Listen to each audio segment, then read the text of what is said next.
السلام عليكم ورحمة الله وبركاته.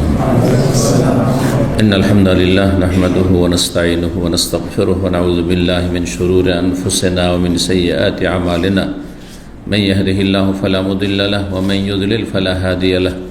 وأشهد أن لا إله إلا الله وحده لا شريك له وأشهد أن محمدا عبده ورسوله صلى الله تعالى عليه وعلى آله وصحبه وسلم تسليما كثيرا. أما بعد، فقد قال الإمام البخاري رحمه الله تعالى: باب اللعان وقول الله تعالى: والذين يرمون أزواجهم إلى قوله إن كان من الصادقين.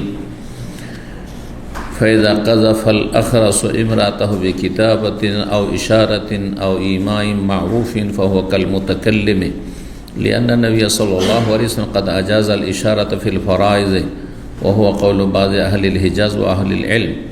وقال الله تعالى: فأشارت إليه قالوا كيف نكلم من كان في المهد صبيا। সম্মানিত ভাতৃমণ্ডলী, আল্লাহ রাব্বুল আলামিনের প্রশংসা এবং প্রিয় নবী সাল্লাল্লাহু আলাইহি সাল্লামের উপর সালাতু সালামের পর আজ মঙ্গলবার 6 মুহররম 1447 হিজরি মোতাবেক 1 জুলাই 2025 আমাদের ধারাবাহিক আলোচনা সহিহ বুখারীর তালাকের পর্ব নম্বর 9। ইমাম বুখারীর এই তালাকের পর্বের অধ্যায় নম্বর 25। বিষয়বস্তু হচ্ছে লেআন।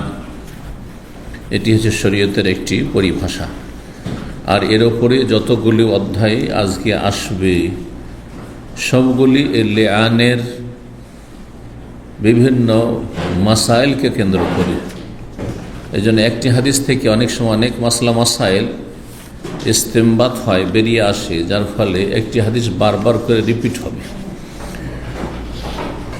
যে হাদিসগুলি বারবার আসবে সংক্ষেপে ইনশাআল্লাহ তাআলা আমরা অনুবাদ করে এগিয়ে যাব, যাতে করে আমরা বেশি বেশি হাদিসগুলি আজকে আমরা শেষ করতে পারি। আল্লাহ রাব্বুল আলামিন তৌফিক দান করেন। 25 নম্বর অধ্যায় তালাকের পর্বের ইমাম বুখারী রাহিমাহুল্লাহ বলছেন বাবুল লিআনে, মানে হাজা বাবুল লিআনে, এটি হচ্ছে লিআনের অধ্যায়। লিআনের অধ্যায়, লিআনের অধ্যায়কে তালাকের পর্বে কেন নিয়ে আসলেন? এই জন্য নিয়ে এসছেন যে তালাক যেমন বিচ্ছিন্নতা, তার চাইতে অকাট্য বিচ্ছিন্নতা হচ্ছে স্বামী স্ত্রীর মাঝে লিআন। লিআনের দলিল এখানে সংক্ষেপে ইমাম বুখারী রাহিমাহুল্লাহ উল্লেখ করেছেন আয়াতের শুরু এবং শেষখান। ওয়াকাউলিল্লাহি তাআলা, মহান আল্লাহর বাণী তাফসীর সম্পর্কে। ওয়াল্লাযীনা ইয়ারমুনা আজওয়াজাহুম, যারা নিজের স্ত্রীদেরকে ব্যভিচারের সাথে অভিযুক্ত করবে, ব্যভিচারের অপবাদ দেবে স্ত্রীদের ওপর। ইলা কওলিহি, একেবারে শেষ আয়াতের অংশ ইন কানা মিনাস সাদিকিন পর্যন্ত। তো এখানে দীর্ঘ 4টি আয়াতের দিকে ইঙ্গিত করা হয়েছে। সূরা নূরের আয়াত নম্বর 6, 7, 8, 9। 9-এর শেষখানে ইন কানা মিনাস সাদিকিন রয়েছে, আর 6 নম্বরের শুরু হচ্ছে ওয়াল্লাযীনা ইয়ারমুনা আজওয়াজাহুম। সংক্ষেপে তাহলে আয়াতগুলির তরজমা করে দিই, আর তার আগে লিআনের মাসালাগুলি। এর আগে লিআনের মাসলা কিন্তু আমাদের আলোচনা প্রসঙ্গে এসেছে। লিআনের যদি অধ্যায় আসেনি, কিন্তু মোটামুটি আলোচনা হয়েছে। তা কি, কেউ যদি নিজের স্ত্রীকে অভিযুক্ত করে কিসের সাথে?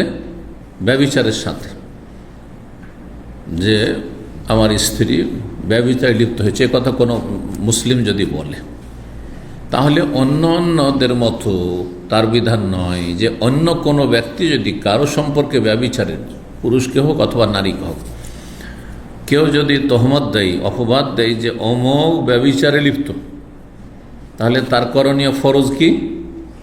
আরও 3 জন সাক্ষী নিয়ে আসে। সাক্ষী নিয়ে এসে একই সাথে 4 জন দেখতে হবে, ব্যভিচারের অবস্থায় দেখতে হবে। যদি বলল যে না, আমরা ব্যভিচার অবস্থায় দেখিনি, তবে বন্ধ ঘরে দেখেছি, তবু কি খেতে হবে? মিথ্যা অপবাদ দিয়ে প্রমাণ না করতে পারলে যে কাজফ বা তহমত বা অপবাদ, মিথ্যা অপবাদ, জেনা ব্যভিচার মিথ্যা অপবাদ দেওয়ার পরে সেটা প্রমাণ না করতে পারলে তার যে দণ্ডবিধান রয়েছে সেটি হচ্ছে 80টি বেত্রাঘাত। এই আয়াতটি এই লিআনের আগে বর্ণনা করেছেন আয়াত নম্বর 5 আল্লাহ রাব্বুল ওয়াল্লাযিনা ইয়ারমুনা আন মুহসানাতি সুম্মা লাম ইয়াতু বিআরবাতি শুহাদা ফাজলিদুহুম 80 জালদা। অন্য কোনো মহিলাকে অথবা পুরুষকে অভিযুক্ত করলো, অপবাদ দিল ব্যভিচারের, কিন্তু সুম্মা লাম ইয়াতু বিআরবাতি 4 সাক্ষী দিতে বললো না, তাহলে 4 সাক্ষী নিয়ে আসতে হবে। 4 সাক্ষী না নিয়ে আসতে বললে ফাজলিদুহুম 80 জালদা, 80টি কোড়া লাগাও, 80টি বেত্রাঘাত করো। কিন্তু স্ত্রীকে 4 জন নিয়ে দেখা আরও কঠিন। এমনি অন্য কোনো মানুষকে ব্যভিচার অবস্থায় 4 জন একসাথে জমা করে দেখা, এটাও কঠিন।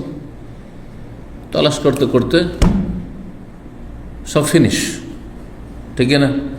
পটের পেরে উধাও, তাহলে তো প্রমাণ হলো না। তো স্ত্রীর ক্ষেত্রে কে আরও 3 জন পুরুষ নিয়ে বাড়িতে ঢুকবে? সাধারণত স্ত্রীর নিজের বাড়িতে স্ত্রী আছে, নিজের ঘরে ঢুকছে, একাই ঢুকছে, তাই না? তাহলে এখানে 4 জন পাওয়া অসম্ভবের কাছাকাছি। কোনো কিছু অসম্ভব না হলে অসম্ভবের কাছাকাছি। স্ত্রীর ব্যাপারে সাধারণত মানুষ মিথ্যাবাদ দেবে, এটা সাধারণত হয় না, ব্যতিক্রম হতে পারে একেবারে যারা আল্লাহর ভয় ভীতি নেই। কারণ স্ত্রীকে মিথ্যাবাদ দেওয়া মানে নিজের মান সম্মানকেও মাটিতে মিশিয়ে দাও, ধ্বংস করে দাও। যে অমুকের স্ত্রী, বলবে না যে অমুক মহিলা, অমুকের স্ত্রী এরকম, হ্যাঁ, ব্যভিচারে লিপ্ত হয়েছে। তো আপনার সমাজে আপনি নিজে মুখ দেখাইতে পারবেন না। এটাও বাধা যে স্ত্রীকে জেনে অভিযুক্ত করবে। তারপরে যদি বলে যে স্ত্রী ব্যভিচারে লিপ্ত হয়েছে, তাহলে সাক্ষী নিয়ে আসতে হবে না। সাক্ষী যদি থাকে তো ঠিক আছে, একসাথে 4 জন দেখে নিয়েছে কোনো জায়গায় একবার ব্যভিচারের অবস্থায়, সেটা হয়ে গেল, তাহলে তো আর লেয়ানোর প্রয়োজন নেই, সাক্ষী হয়ে গেছে। কিন্তু সাক্ষী না নিয়ে আসলে বলে যে তোমার স্ত্রীকে তুমি জেনার অপবাদ দিয়েছো, সুতরাং প্রমাণ যখন করতে পারেনি, তাহলে কি খাও? 80টি বেত্রাঘাত খাও না বেত্রাঘাত খাবে না? আয়াতে চলে আসি তাহলে। এখন আল্লাহ বলছেন ওয়াল্লাযিনা ইয়ারমুনা আজওয়াজাহুম, যারা নিজেদের স্ত্রীদেরকে অপবাদ দেবে, কিসের? অভিযুক্ত করবে কিসের সাথে? ব্যভিচারের সাথে। ইয়াত্তাহিমুনা বিজ্জিনা ওয়া লাম ইয়াকুল লাহুম শুহাদাউ ইল্লা আনফুসুহুম, কোনো সাক্ষী নেই তার, শুধুমাত্র সে নিজে দেখেছে স্ত্রীকে। ফাশাহাদাতু আহাদিহিম, তাহলে একজন স্বামীর সাক্ষী হচ্ছে আরবা শাহাদাত, 4 বার করে এই সাক্ষী দেওয়া, আল্লাহর কসম করে, আল্লাহর কসম করে বলবে, আল্লাহর কসম করে বলছি, আমি সাক্ষী দিচ্ছি যে কি ইন্নাহু লামিনাস সাদিকিন, আমি সত্যবাদী, আমি যে কথা বলছি যে আমার স্ত্রী ব্যভিচারে লিপ্ত, এটা আমি সত্যবাদী। ওয়াল খামিসাতু, 5মবারে, 4 বার তো সাক্ষী দেওয়া হইল, নিজে বললো কসম করে, 5মবারে বলবে আন্না লানাতাল্লাহি আলাইহি, আল্লাহ লানত হবে আমার উপর, ইন কানা মিনাল কাযিবিন, যদি এই স্বামী কি হয়? মিথ্যুক হয়। সত্যবাদী আমি বলছি, কসম করে 4 বার, আর যদি আমি মিথ্যা কথা বলি, তাহলে আল্লাহ লানত হবে।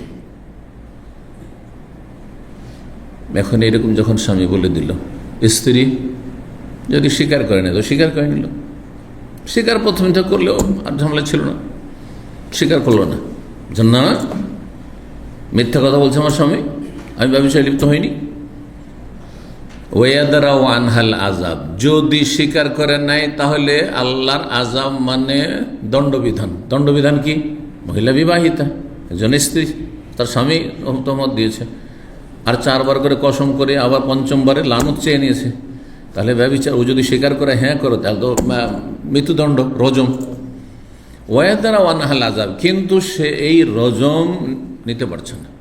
অর্থাৎ হতে পারে যে সে আসলেই দোষমুক্ত, অথবা দোষমুক্ত নয়, সে ব্যভিচারে লিপ্ত হয়েছে, কিন্তু মৃত্যুদণ্ড নিতে চায় না, রজম নিতে চায় না। এই দণ্ডবিধানকে সে নিজের ওপর থেকে যদি দূরীভূত করতে চায়, আন্তা শাহাদা আরবা শাহাদা, 4 বার করে কসম করে সাক্ষী দেবে। কি বলবে? ইন্নাহু লামিনাল কাযিবিন, তার স্বামী মিথ্যুকদের অন্তর, মিথ্যাবাদী, মিথ্যাচার করেছে, আমার সম্পর্কে মিথ্যা কথা বলেছে, স্ত্রী বলবে। ওয়াল খামিসাতা, আর 5মবারে ওই স্ত্রী বলবে আন্না গাযাবাল্লাহি আলাইহা, যে আমার ওপর আল্লাহর গজব পড়বে, আল্লাহর ক্রোধ গজব হবে, ইনকানা মিনাস সাদিকিন, যদি আমার স্বামী সত্যবাদী। এই যে ইনকানা মিনাস সাদিকিন 9 নম্বরে শেষ আয়াত। তাহলে আয়াতের আলোকে লিয়ানের বিধান বললাম। জি, এখন আসেন, বেশ কিছু মাসাইল বর্ণনা করেছেন, তারপরে হাদিস আসছে। মাসাইলগুলি আমরা শেষ করি, কারণ এগুলো হাদিসে অনেকগুলি বিষয় স্পষ্ট পাওয়া যাবে না। সাহাবায়ে কেরামদের বক্তব্য রয়েছে, তাবেঈনদের বক্তব্য রয়েছে, ফতোয়ায় রয়েছে, এবং হাদিসের পরে সাহাবায়ে কেরাম তাবেঈনদের বক্তব্য অথবা তাদের উক্তি, তাদের ফতোয়া, এগুলো গ্রহণযোগ্য আমাদের কাছে, যদি হাদিসের সাথে সাংঘর্ষিক না, কোরআনের সাথে সাংঘর্ষিক না হয়। বলছেন ফাইদা কাযাফাল আখরাসু ইমরাতাহু, কোনো বোবা ব্যক্তি যদি তার স্ত্রীকে অপবাদ দেয়, বোবা লোক বিয়ে করেছে আর স্ত্রীকে অপবাদ দিচ্ছে কিসের? ব্যভিচারের। তাহলে কেমন করে দিবে সে? বলতে পারবে? বোবা তো, কথা বলতে পারে না। বেকিতাবাতিন, লিখে দেখাচ্ছে, লিখতে জানে, লিখে দেখাচ্ছে যে আমার স্ত্রী ব্যভিচারে লিপ্ত। আও ইশারাতিন, অথবা ইশারা ইঙ্গিত করে যে না ব্যভিচার ওই লোকটার দিকে, পুরুষের দিকে, অথবা এমন করে ইশারা ইঙ্গিত, যারা বোবারা কথা বলে, বোবাদের ভাষা বোবার পরিবারের লোক সব ভালো বুঝে, এবং আজকাল তো স্কুল কলেজ হয়ে গেছে বোবাদের সব কিছু, তাই না? লেখাপড়ার ব্যবস্থা আছে। ইঙ্গিত করে, আও ইমা ইম মারুফিন, অথবা এমন ইশারা ইঙ্গিত যেটা পরিচিত, মানে বোধগম্য, বুঝতে পারছেন। ইশারা ইঙ্গিত না বুঝলে কাজ হবে না, বুঝাইতে হবে। বুঝাইতে পারলো যেমন স্ত্রী ব্যভিচারে লিপ্ত, ফাহুয়া কাল মুতাকাল্লিমে, তাহলে সে কথা বলনেওয়ালার মতো, যে কথা বলছে, একজন বলছে কথাই, তার বাকশক্তি দিয়ে যে আমার স্ত্রী ব্যভিচারে লিপ্ত, আর এ বোবা হয় লিখিত অথবা ইশারা ইঙ্গিতে, যে ইশারা ইঙ্গিতে বোঝা যাচ্ছে। কেন ইমাম বুখারী রাহিমাহুল্লাহ বলছেন? তাহলে এগুলি বক্তব্য ইমাম বুখারী রাহিমাহুল্লাহ। লিআন্না নবী সাল্লাল্লাহু আলাইহি ওয়াসাল্লাম আজাজ আল ইশারাত ফিল ফারাইজ, কারণ নবী সাল্লাল্লাহু আলাইহি ওয়াসাল্লাম বহু ক্ষেত্রে ফরজ বিষয়দের ক্ষেত্রেও অনুমতি দিয়েছেন ইশারা ইঙ্গিতে। ইশারা ইঙ্গিতে ফরজ কাজের ক্ষেত্রে অনুমতি দিয়েছেন। ফরজ জামাত চলছে, আবু বকর সিদ্দিক রাদিয়াল্লাহু তাআলা পিছনে সরে চলে আসছে, নামাজ শুরু হয়ে গেছে, নবী সাল্লাল্লাহু আলাইহি ওয়াসাল্লামকে দেখে ইশারা করছেন নামাজ পড়াতে, কথা না বলে। যখন অন্তিম অসুস্থতায় ছিলেন নবী সাল্লাল্লাহু আলাইহি ওয়াসাল্লাম, কথা বলতে কষ্ট হচ্ছে, ইশারা ইঙ্গিত। তার ইশারা ইঙ্গিতে ফরজ বিষয়দের ক্ষেত্রে, ফারাইজ মানে মাসলা মাস, ফারাইজের মানে ধন সম্পদের ভাগ মানে মিরাজের মাসলা মাসাইল হতে পারে। নবী সাল্লাল্লাহু আলাইহি ওয়াসাল্লাম যেই কাব বিন মালিক, গতকালকে হাদিসগুলি দিয়ে সংক্ষেপে আলোচনা হয়েছে, ওগুলো এসছে, যে পুরো ধন সম্পদ দান করে দিচ্ছেন, কি বললেন? অর্ধেক রাখো ছেলে মেয়েদের জন্য, এটা এই ফারাইজ মাসলা, সব দান করে দিও না। তো ফারাইজ মানে ফরজ বিষয়াদি হইতে পারে, আবার ফারাইজ মানে ফারাইজ একটি সাবজেক্ট রয়েছে, মিরাজ পরিত্যক্ত, মৃত ব্যক্তির পরিত্যক্ত ধন সম্পদের ভাগ বন্টন, সেটাকে ফারাইজ বলা হয়। ওয়া কাউলু বাদ আহলিল হিজাজ ও আহলিল ইলম, এটি হচ্ছে বেশ কিছু হেজাজবাসী ওলামায়ে কেরামদের এবং ইমামদের মতামত। হেজাজবাসী কারা? এখনো হেজাজ বলা হয়। কোন অঞ্চলকে হেজাজ বলা হয়? দেখি সৌদি আরবে থাকছেন, কতটুকু শিখলেন? ভৌগোলিক ভাগ বন্টন আছে আরব দেশের। মক্কা মদিনার এলাকাগুলোকে হেজাজ বলা হয়, রিয়াজ কাসিমের এলাকাগুলোকে নাজদ বলা হয়, বোঝা গেছে না? আর ইয়ামান দক্ষিণ অঞ্চলকে ইয়ামান বলা হয়, কাবা থেকে দক্ষিণ দিকে ইয়ামান বলা হয়। আর এছাড়াও ভাগ রয়েছে ভৌগোলিক ভাগ, ভৌগোলিক ভাগ প্রাচীন যুগ থেকে চলে আসছে। জি, গৌর, তেহামা। জি, নিচু এলাকাগুলিকে গৌর বলা হয়, যেমন উঁচু এলাকা আমাদের দেশে বরিন্দ্র এলাকা, যারা জমি জায়গা সম্পর্কে বুঝে দেশের, বরিন্দ্র এলাকা বা বরিন্দ এলাকা, বুঝলেন তো? কোন এলাকাকে বলে? উঁচা এলাকাকে। জি, দিয়াড় এলাকা, বুঝলেন? দিয়াড় রাজশাহী এলাকার লোকেরা বুঝবে, নওগাঁ নাটোরের লোক, এই দিকের লোকেরা বুঝবে দিয়াড় এলাকা। যে এলাকার মাটি হচ্ছে এঁটেল মাটি, জি, আর ফসল ভালো হয়, জি, ইত্যাদি। তো যাই হোক, একদল ওলামায়ে কেরাম এবং হেজাজের ওলামায়ে কেরামগণ, মক্কা মদিনার আলেমরা বলেছেন যে ইশারা ইঙ্গিত কথার মতো অপবাদের ক্ষেত্রে। ওয়াকাল আল্লাহ তাআলা মারিয়াম আলাইহিস সালাম যখন ঈসা আলাইহিস সালামকে জন্ম দিলেন, তখন লোকেরা সবাই মনে করলো এই তো ব্যভিচারে লিপ্ত হয়েছে, বিয়ে হয়নি, শাদী হয়নি, বাচ্চা কি করে হলো? বিশ্বাস করবে? যেমন আজকাল বিশ্বাস করে, তখন বিশ্বাস করছিল না। অথচ সতী সাধ্বী, একে কোনো দিনের বাপ মা পরিবার সবাই ভালো, এও মহিলাও ভালো, মেয়েটি ভালো, কেমন করে এটা হলো? আর কোনো খোঁজ খবর পাওয়া যাচ্ছে না যে কারোর সাথে এর কোনো পুরুষের সাথে, কোনো যুবকের সাথে এর কোনো সংস্পর্শ ছিল, কিছুই ছিল না। বলছেন মারিয়াম, কেমন করে আমি যাব সমাজের কাছে? আল্লাহ রাব্বুল আলামিন শিখিয়ে দিলেন। হয় ইলহাম হইতে পারে, যেমন একদল বলছেন, আর একদল বলছেন যে ফেরেশতা নবী রসুল ছাড়াও কারো সাথে প্রয়োজনে কথা বলতে পারে। কথা বললে যে নবী হিসেবে জরুরি নয়। অনেকের বলেছেন যে মারিয়াম নবী না, কিন্তু তার সাথে ফেরেশতা কথা বলে। ফাশারাত ইলাইহি কাইফা নুকাল্লিমু মান কানা ফিল মাহদি সাবিয়্যা। আমি না, যখন মারিয়াম বললেন যে এই বাচ্চার সাথে কথা বলো না, বাচ্চাকে জিজ্ঞেস করে না, আমাকে কি জিজ্ঞেস করছে? আমাকে বিশ্বাস করবে আমি যদি বলি আমি সতী সাধ্বী? বাচ্চাকে জিজ্ঞেস করো। তখন জাতির লোকের কি বলেছিল? কাইফা নুকাল্লিমু, আরে কি কথা বলে, কিভাবে কথা বলবো এর সাথে? মান কানা ফিল মাহদি সাবিয়্যা, এখনো দোলনায় কোলে একেবারে শিশু, এর সাথে কথা বলা যায়? ফাশারাত ইলাইহি, মারিয়াম আলাইহিস সালাম কথা বলেনি জাতির সাথে, শুধু ইঙ্গিত করেছে বাচ্চা কোলে নিয়ে আসবে, এর সাথে কথা। তো ইশারা ইঙ্গিত যদি বোধগম্য হয় তো সেটা গ্রহণযোগ্য। সূরা মারিয়ামের আয়াত নম্বর 29। ইমাম তাহাক বলছেন ইল্লা রমজা, আলে ইমরান আয়াত নম্বর 41। রমজান মানে ইশারা। যখন জাকারিয়া আলাইহিস সালাম নবী বার্ধক্যে, বুড়ো, 80-র বেশি বয়স হয়ে গেছে বা তারও বেশি হয়ে গেছে, 90-র বেশি, তখন আল্লাহ দিচ্ছেন কি বাচ্চা দিচ্ছেন, দোয়া কবুল করছেন। আর ইয়াহিয়ার হচ্ছে নিঃসন্তান ছিল, নিঃসন্তান, স্ত্রী বন্ধে নিরাশ হয়ে গেছিলেন, কিন্তু তা দোয়া করলেন, আল্লাহ দোয়া করে ইয়াকিনের সাথে দোয়া করলেন, আল্লাহ দিতে পারেন। কেমন করে বুঝবো যে আমার স্ত্রী গর্ভধারণ করেছে? আজকালকার মতো চেকআপের ব্যবস্থা নেই। কেমন করে বুঝবে যে তুমি কোনো কথা বলতে পারবে, একদিন কোনো কথাই বলতে পারবে, 3 দিন সালাসালায়ালি সবিয়া, 3 দিন বাকশক্তি খুলছে না জাকারিয়া আলাইহিস সালাম। ইল্লা রমজা, ইশারা ইঙ্গিতে কথা বলবে, যেমন বোবা কথা বলে, এইটাই লক্ষণ যে তোমার স্ত্রী গর্ভধারণ করেছে। ইল্লা রমজা, রমজা মানে ইশারা। ওয়াকালা বাযুন নাস, হেজাজের উলামায়ে কেরামগণ, হ্যাঁ, তাদের মত হচ্ছে ইশারা ইঙ্গিতে মিথ্যা অপবাদ যদি দেয় স্ত্রীর ওপর সেটা গ্রহণযোগ্য না। এই বোবার কথার কোনো গুরুত্ব নেই, বলা যাবে না। লিখে দিল, মানবেন না? ইশারা ইঙ্গিত করছে, বুঝিয়ে দিচ্ছে, তারপর মানবেন না? কিন্তু কালা বাযুন নাস, কিছু লোকেরা বলেছে, ইমাম বুখারী রাহিমাহুল্লাহ বেশ কিছু জায়গায় সহিহ বুখারীতে, যারা হাদিস দলিলের ওপর নিজের মতামতকে, যুক্তিকে প্রাধান্য দিত, আহলুর রায় তাদেরকে বলা হইতো।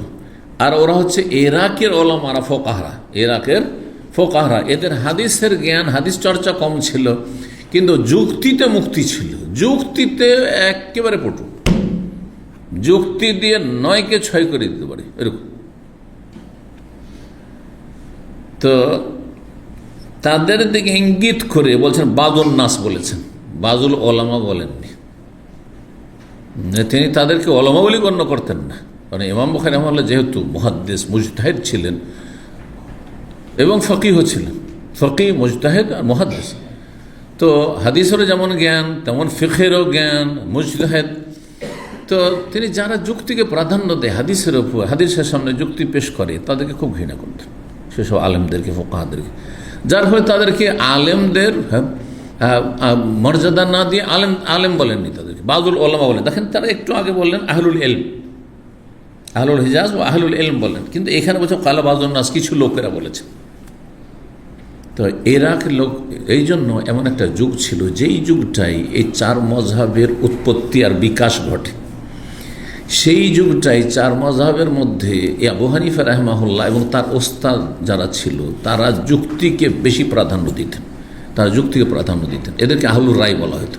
আর যারা হাদিসকে প্রাধান্য দিত, আগে হাদিস তারপরে তোমার কেয়াস, আগে কেয়াস না, হাদিসের সামনে কেয়াসের কোনো মূল্য নেই, তাদেরকে আহলুল হাদিস বলা হতো, আহলুল হাদিস বলা হতো। তো কিছু লোকেরা বলেছেন মানে এরাই, মানে ইমাম আবু হানিফা অথবা আবু হানিফার ওস্তাদ ইব্রাহিম নাখঈ, আর এরকম যারা ছিল তারা, লা হাদ্দা ওয়ালা লিআনা, ইশারা ইঙ্গিতে বোবা যদি কোনো কথা বলে তো তোহমতের হদও লাগবে না, আর ওয়ালা লিআনা হবে না। মানে অন্য কোনো মহিলা বা পুরুষ সম্পর্কে যদি একটা বোবা লোকে লিখে দেয় বা ইশারা ইঙ্গিত, বিশেষ করে ইশারা ইঙ্গিতে, এমনকি লেখার ক্ষেত্রে বলছেন, লিখে অথবা না মুখে বলতে পারবে না, ওর কথা গ্রহণযোগ্য না, তাহলে কি হবে? হদ নেই, ওর কথার কোনো মূল্য নেই। এইরকমের লিয়ান হবে না, স্ত্রী সম্পর্কিত বলে ফেলে, মানে বলতে তো পারছে না, ইশারা ইঙ্গিতে বুঝায় অথবা লিখে দেয় স্ত্রী সম্পর্কে, তো গ্রহণযোগ্য নাই। ওদের রদ করছেন, এই মতটির কি করছেন? খণ্ডন করছেন ইমাম বুখারী রাহিমাহুল্লাহ। বলছেন যে এই বাজুন নাস আহলুর রায় যারা ইরাকের, তারা বলছেন যে না, হদও নেই আর লিয়ানো হবে না বাবা লোক যদি ইশারা ইঙ্গিতে কথা বলে অথবা লিখিত বলে। সুম্মা জামা, তারপরে যখন তালাকের মাসলা বলছে, ওই আহলুর রায়গুলো বলছেন যে অপবাদের ক্ষেত্রে গ্রহণযোগ্য নয়, লিয়ানের ক্ষেত্রে গ্রহণযোগ্য নয়, কিন্তু তালাকের ক্ষেত্রে তারপরে তাদের ধারণা যে ইন তাল্লাকা বি কিতাবাতিন, কেউ যদি লিখিত তালাক দেয় অথবা ইশারা ইঙ্গিতে তালাক দেয়, কাট, কোনো সম্পর্ক নেই তোমার সাথে, ঠিক আছে,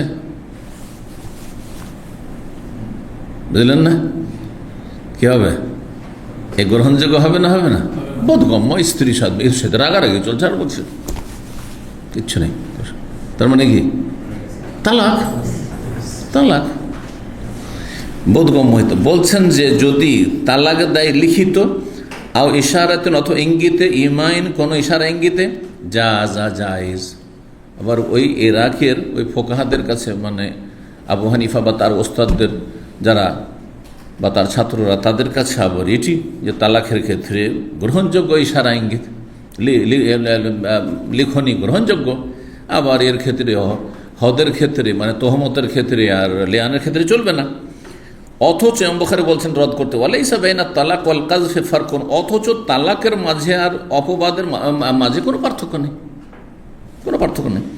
ফাইন কালা, যদি বলে আল কাযফু লা ইয়াকুনু ইল্লা বিকালামিন, যদি বলে যে না, অপবাদ দিলে কথার দ্বারাই একমাত্র হইতে হবে, কিলা লাহু, তখন তাদেরকে বলা হবে উত্তরে, কাযালিকা তালাক, এরকমই তালাক, লা ইয়াকুনু ইল্লা বিকালাম, তালাকও কথার দ্বারা দিতে হবে, তাহলে লিখিত চলবে না, ইশারা ইঙ্গিতে তালাক চলবে না।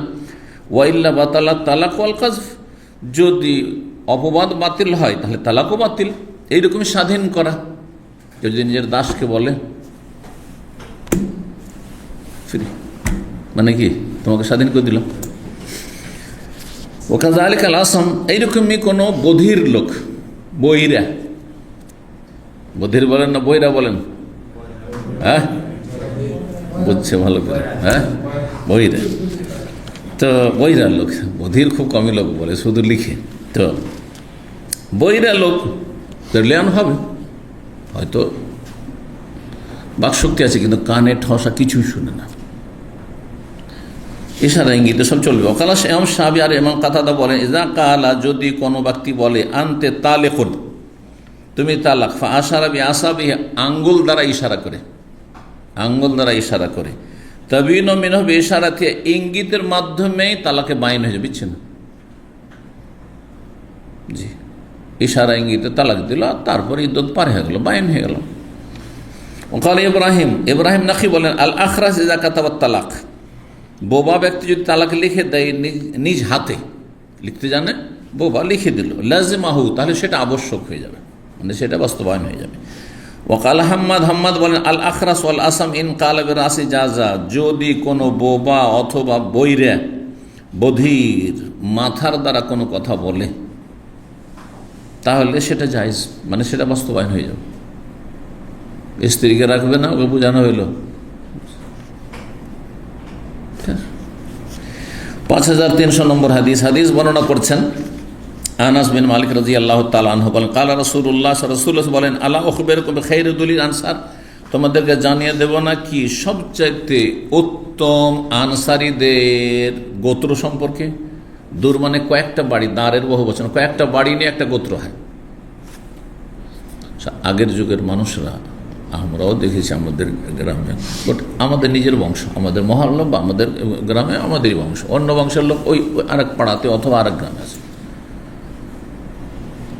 এখন যেহেতু আত্মীয়তার সম্পর্কটা দুর্বল হয়ে পড়েছে, এখন বর্তমানে এই 30-40 বছর থেকে পয়সার স্বার্থটা নাম্বার ওয়ান, আর ক্ষমতার স্বার্থ। যার সাথে পয়সার স্বার্থ তার পাড়া প্রতিবেশী, তার কাছে গিয়ে বসতি শুরু করছে, কিন্তু এক সময় বংশ ছাড়া বাস করবে না, নিজের গোত্র ছাড়া থাকবে না। বিশেষ করে গ্রামীণ জীবনে, শহরে গেলে তো কে কাকে চিনি, যে যেখানে পাচ্ছে। তোমাদেরকে জানিয়ে দেব না কি সবচাইতে আনসারীদের উত্তম গোত্র সম্পর্কে। কয়েকটা বাড়ি নিয়ে একটা গোত্র, এখানে গোত্রের অর্থ রয়েছে। কালু বলাই আর সবচেয়ে আনসারীদের মেলা গোত্র আছে। গোত্র কয়েকটা গোত্র নিয়ে একটা বংশ হয়, বংশ হচ্ছে বিশাল, আর তারই যে ডাল ফাংড়িগুলো রয়েছে এগুলো হচ্ছে কি গোত্র। তো বলি ইয়া রাসূলুল্লাহ বলে দেন, কালা বানু নাজ্জার, এক নম্বরে হচ্ছে বানু নাজ্জার, নবী সাল্লাল্লাহু আলাইহি সাল্লামের মামা বংশ বা তার বাবার মামা বংশ। জি, তার বরং দাদার আব্দুল মুত্তালিব সাইবাহ যার নাম ছিল, তার বাবা হাশেম এখানে বিয়ে করেছিল। জি, সুম্মাল্লাযীনা ইয়ালুনহুম, তাহলে বাপের মামা বংশ, দাদার মামা বংশ, সেগুলিও কিন্তু মামা বংশ। নবী সাল্লাল্লাহু আলাইহি ওয়াসাল্লাম এদেরকে মদিনার আনসারীদেরকে বানু নাজ্জারকে আহওয়াল বলেছেন, কিন্তু আমাদের দেশের লোকেরা না, ওরা মামা নানা বংশ বলি না বাপের, ওদেরকে দাদা। হ্যাঁ, বাবার মামাকে আমাদের সমাজে কি বলা হয়?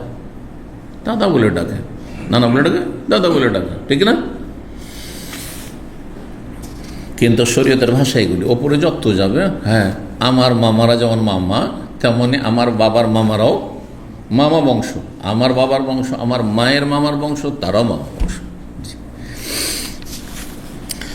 সুম্মাল্লাযীনা ইয়ালুনহুম, তারপরে তাদের যারা কাছাকাছি, তাদের নিকটাত্মীয় যারা, যেমন বানু আব্দুল হাসাল 2 নম্বরে।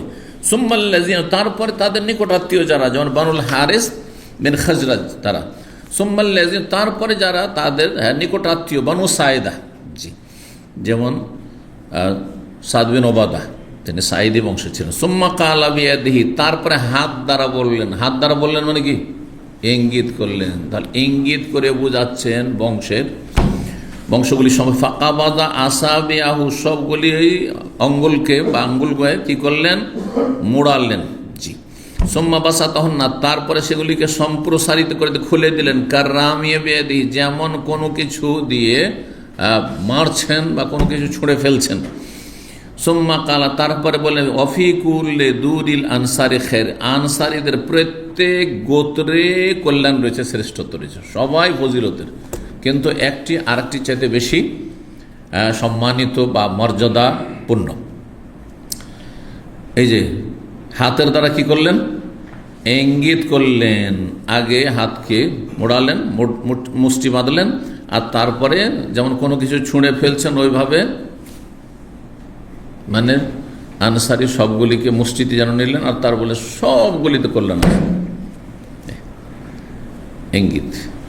5301 নম্বর হাদিস। হাদিস বর্ণনা করছেন সাহাল ইবনে সাদ আস-সাঈদি, রাসূলুল্লাহ সাল্লাল্লাহু আলাইহি ওয়াসাল্লামের সাহাবী। ইয়াকুল, তিনি কালা রাসূলুল্লাহ সাল্লাল্লাহু আলাইহি ওয়াসাল্লাম বলেন, বয়স্তু আনা ওয়াসা কাহাযিহি, আমি এবং কিয়ামত প্রেরিত হয়েছি, মানে আমার যুগ এবং কিয়ামত এত কাছাকাছি।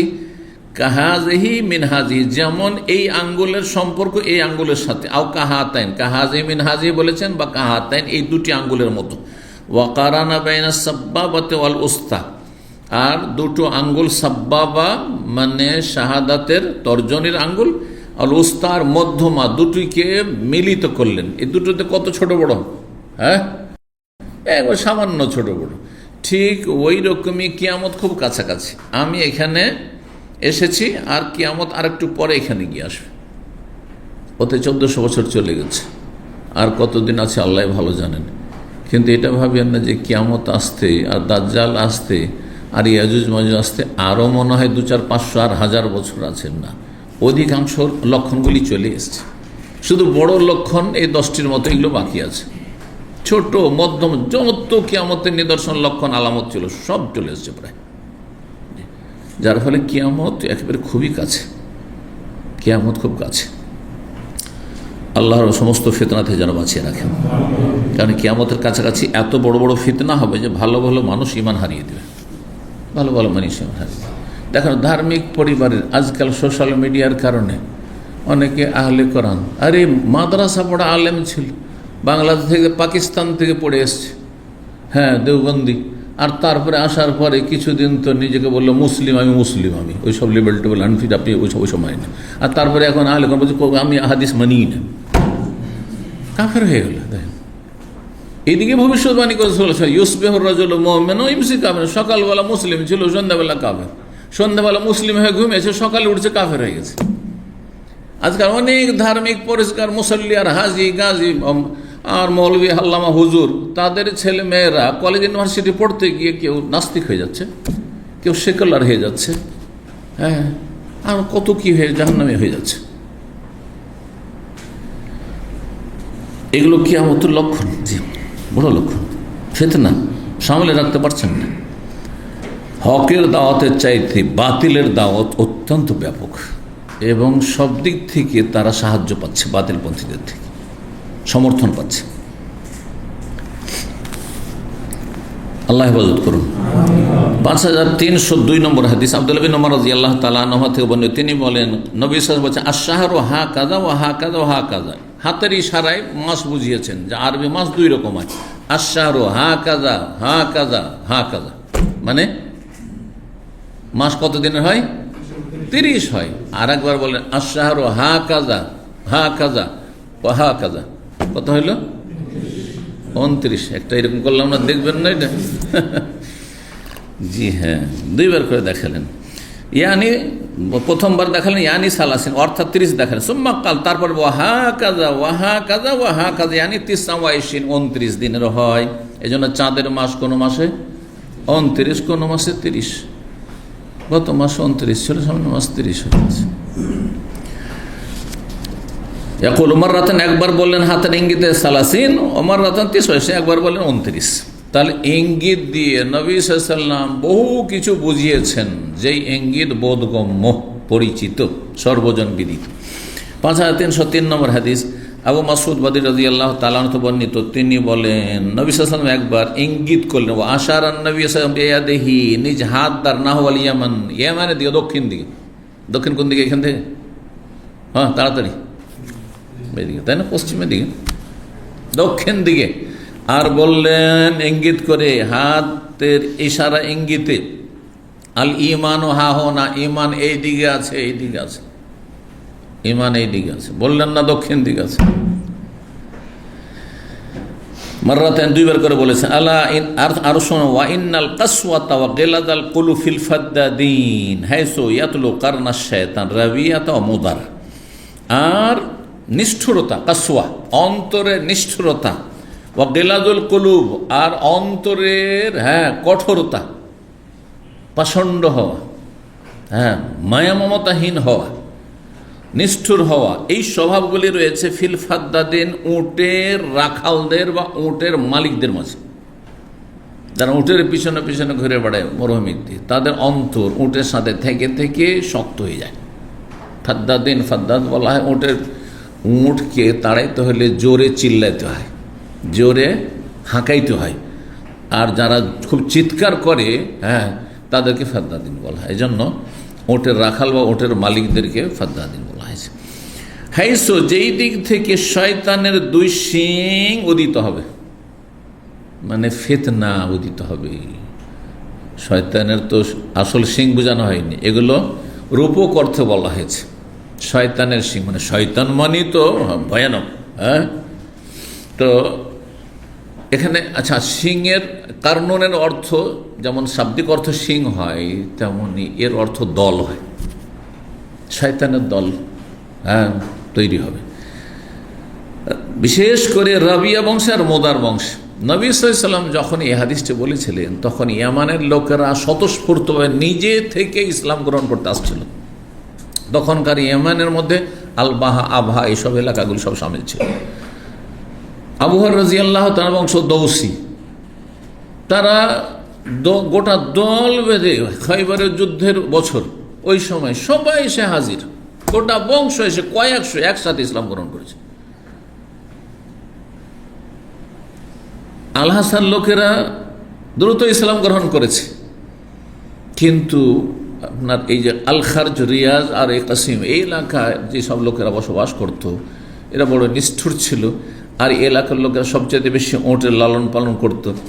তো এরা অনেক বিলম্ব করেছে আর ঘোর বিরোধিতা করেছে একসময়। তো তাদের সম্পর্কে বলা হয়েছে। আর যে ফিতনাগুলির কথা বলা হয়েছে সেই ক্ষেত্রে এরাকে যুগে যুগে ফিতনা হয়েছে, ওই দিকেরও কথা বলা হয়েছে। জি,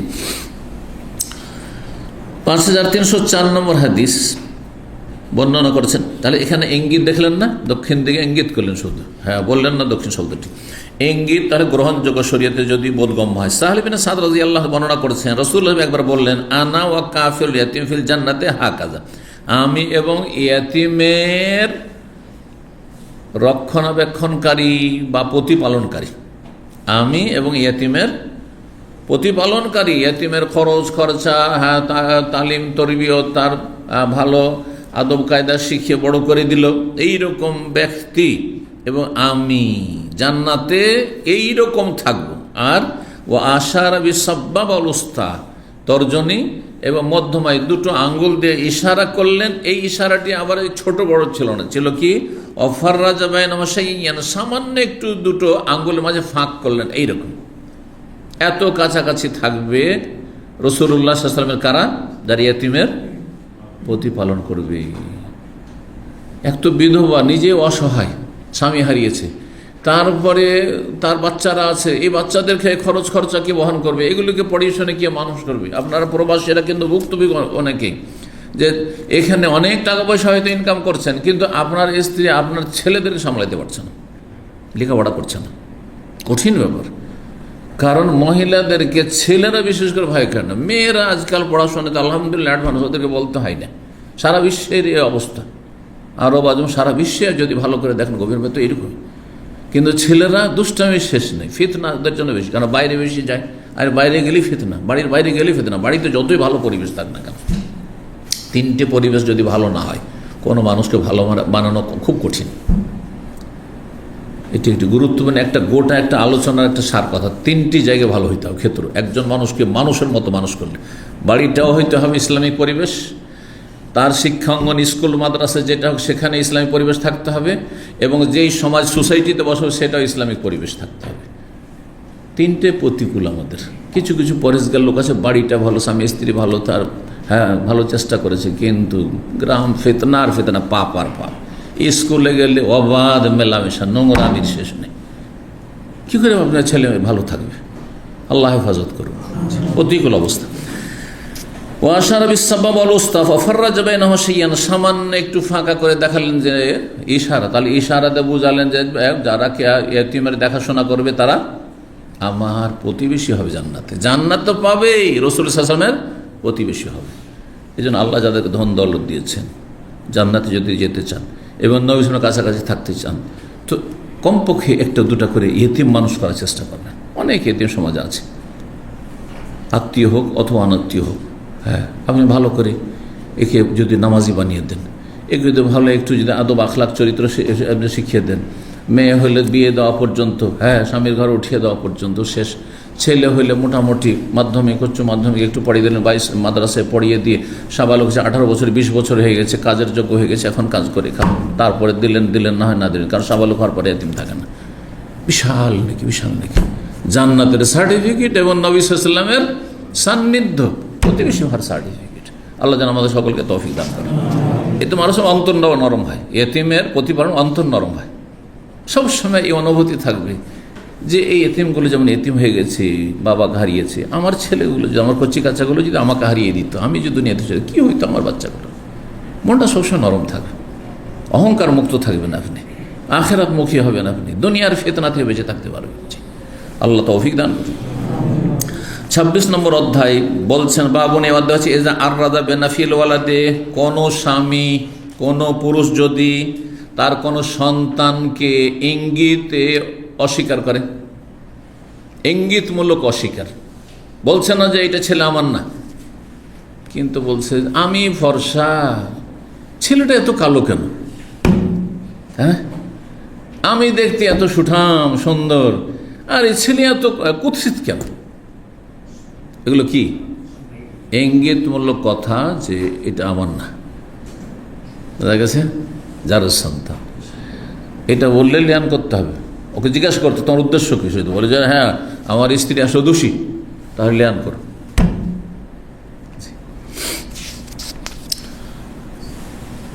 5305 নম্বর হাদিস বলছেন সাইদ বিন মুসাইব রাহিমাহুল্লাহ, আবু হুরায়রা রাদিয়াল্লাহু তাআলা আনহু থেকে বর্ণনা করেছেন, আন্না রাজুল আতান নবী সাল্লাল্লাহু আলাইহি ওয়াসাল্লাম, জনৈক ব্যক্তি নবী সাল্লাল্লাহু আলাইহি ওয়াসাল্লামের কাছে আসলো, এসে বলে ইয়া রাসূলুল্লাহ ওয়ালাদ আলী গোলামুন আসওয়াদ, আমার একটা সন্তান ভূমিষ্ঠ হয়েছে কিন্তু খুব কালো কালো হয়েছে। এই কথা দিয়ে বুঝলেন নবী সাল্লাল্লাহু আলাইহি ওয়াসাল্লাম যে উদ্দেশ্যটা এর কি। উদ্দেশ্য হচ্ছে যে সে সন্দেহান স্ত্রীকে সে অভিযুক্ত করছে ব্যভিচারের সাথে, নষ্ট হয়েছে আমার স্ত্রী। তখন নবী সাল্লাল্লাহু আলাইহি ওয়াসাল্লাম বলেন সন্দেহের ভিত্তিতে কোনো কথা বলা যায় না, এটা চলবে না। হাল্লাকা মিন এবেলিন, যুক্তি দিয়ে বুঝালেন তোমার উট আছে? কালা নাম, হ্যাঁ উটের পাল আছে। কালা মা আলওয়ানা, উটগুলির রং কি? কালা হুমরুন, অধিকাংশই সব হচ্ছে কি লাল রঙের উট। কালা হাল ফিহা মিন আওরাক, হ্যাঁ ছাই রঙের আছে, ছাই রঙের কিছু আছে, ধূসর রঙের। কালা নামে আছে, দু একটা আছে, এরকম আছে। তাহলে ফান্না জালে এটা কোত্থেকে আসলে? তোমার গোটা পাল্টায় হচ্ছে লাল উঁট, আবার দু একটা উঁট এমন হয়েছে যে ধূসর রঙের, ছাই রঙের, এরকম কেন? তখন সে বলছে লাল নাজাহু ইরকুন, হতে পারে ওই উটের বংশের কোন একটি স্তরের দিকে টান দিয়েছে, মানে ওর মায়ের মায়ের মা বা মায়ের বা ওর মায়ের সাথে যে উট মিলন করেছে তার জন্ম যার মাধ্যমে হয়েছে ওইটা হয়তো ওই রঙের ছিল, এইরকম করে মানে ওপর দিকে তোমার দিয়ে টান দিয়েছে। তো এইটা তোমার বুঝে আসলো, আর তোমার ছেলেটার বেলা বুঝে আসলো না? কালা বল নবী সাল্লাল্লাহু তখন বলছে ফাল্লা আল্লাহ আল্লাহ এই না কাহা না যা হুই, এরকম অন্যের বাতে এরকম রয়েছে এখানে। হতে পারে তোমার এই ছেলেটিও ওই রকমই, তোমার মতো হয়নি, তোমার স্ত্রীর মতো হয়নি, তোমার বাবার মতো হয়নি। অনেক সময় বলে আরে আমার মতো হয়নি, আমার বাপের মতো হয়নি, মায়ের মতো হয়নি, এমন কেন হলো? আমাদের বংশ যদি কালো খুঁজে পাই না। মানে যতদিন আপনি মানে চোখ খুলেছেন আর হুঁশ হয়েছে, তখন থেকে আপনার নিকটাত্মীয় আপনার ভাই বেরাদরের মধ্যে কালো দেখছেন না, কিন্তু হইতে পারে আপনার বাবার দাদা চুকচুকে কালো ছিল, কি জানেন আপনি? আপনার জন্মে 50 বছর আগে 100 বছর আগে মারা গেছে, ওই দিকে টান দিয়েছে। হ্যাঁ, তো বলছেন তোমার সন্তানটিও ঠিক ওই রকমই নাজাহু, সে বংশের কোনো একজনের দিকে টান দিয়েছে, হ্যাঁ তার মতো হয়ে গেছে দেখতে। এই জন্য দেখতে আমাদের সাথে কোনো মিল নেই, সেই জন্য সন্দেহ করবেন, মোটেই নয়, জায়েজ নয়, হারাম। অনেক সময় গোটা বংশে আপনাদের বা দেশে যেমন হয় এশিয়ান লোকের মতো হয়, কিন্তু হঠাৎ করে একটা ছেলে হয়েছে, এটা ছেলে হয়েছে এত সুন্দর যে দেখে মনে হয়েছে লেবাননি, হ্যাঁ মেসরি সিরিয়ান, হ্যাঁ অথবা ইউরোপিয়ান। আর হয়তো কোনো সময় আপনি আরব দেশে সফর করেছেন বিবিকে নিয়ে, আপনি ধরেন, বা আপনার স্ত্রী হয়তো কাজে এসছে কোনো সময় হয়তো, হ্যাঁ তো সন্দেহ করতে লাগবেন কি জানি ওই যে কাজে গিয়েছিল, চাকরি করতে গেলে আমার স্ত্রী গিয়েছিল, ওখানে গোলমাল করে এসছে, নাহলে বাচ্চা কোথেকে আসে না, এটা বলার অধিকার নেই আপনার, যতক্ষণ প্রমাণ নেই আপনার কাছে বলার অধিকার নেই। 27 নম্বর অধ্যায় বলছেন বাবু এহলাফিল মোলায়েন, এই অধ্যায় হচ্ছে লেয়ানকারী পুরুষকে হলফ দেওয়া, মানে কসম দেওয়া। এই যে কসম দিতে হবে 4 বার করে কসম করে, 5মবারে লানত চাইবে, পুরুষ লানত চাইবে আর স্ত্রী কি চাইবে?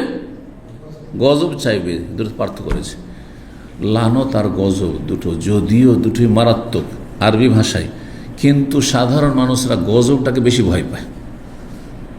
যদি কাউকে বলেন আমাদের বাঙালি জাতিকে মুসলিমকে আল্লাহর লানত তোমার উপর, হ্যাঁ কষ্ট তো পাবে, কিন্তু যদি আল্লাহর গজব, ভারী মাথা খারাপ হয়ে যাবে, তাই না? অথচ দুটোর কোনোটাই কম নাই, তো গজবে বেশি কি আছে? তো একজন পুরুষ স্ত্রীকে স্ত্রীকে সাধারণত তহমত দেয় না, নিশ্চয়ই সে এই অবস্থায় দেখেছে, কিন্তু সে যখন অস্বীকার করছো তাহলে তুমি শক্ত ভাষায় বলে আল্লাহর গজব পড়বে আমার উপর। 5306 নম্বর হাদিস আব্দুল্লাহ মাসউদ রাদিয়াল্লাহু তাআলা বর্ণনা করেন, বলেন আন্না রাজুলান মিনাল আনসার, আনসারীদের জনৈক ব্যক্তি কাযাফা ইমরাতাহু, সে তার স্ত্রীকে ব্যভিচার অপবাদ দিয়েছিল।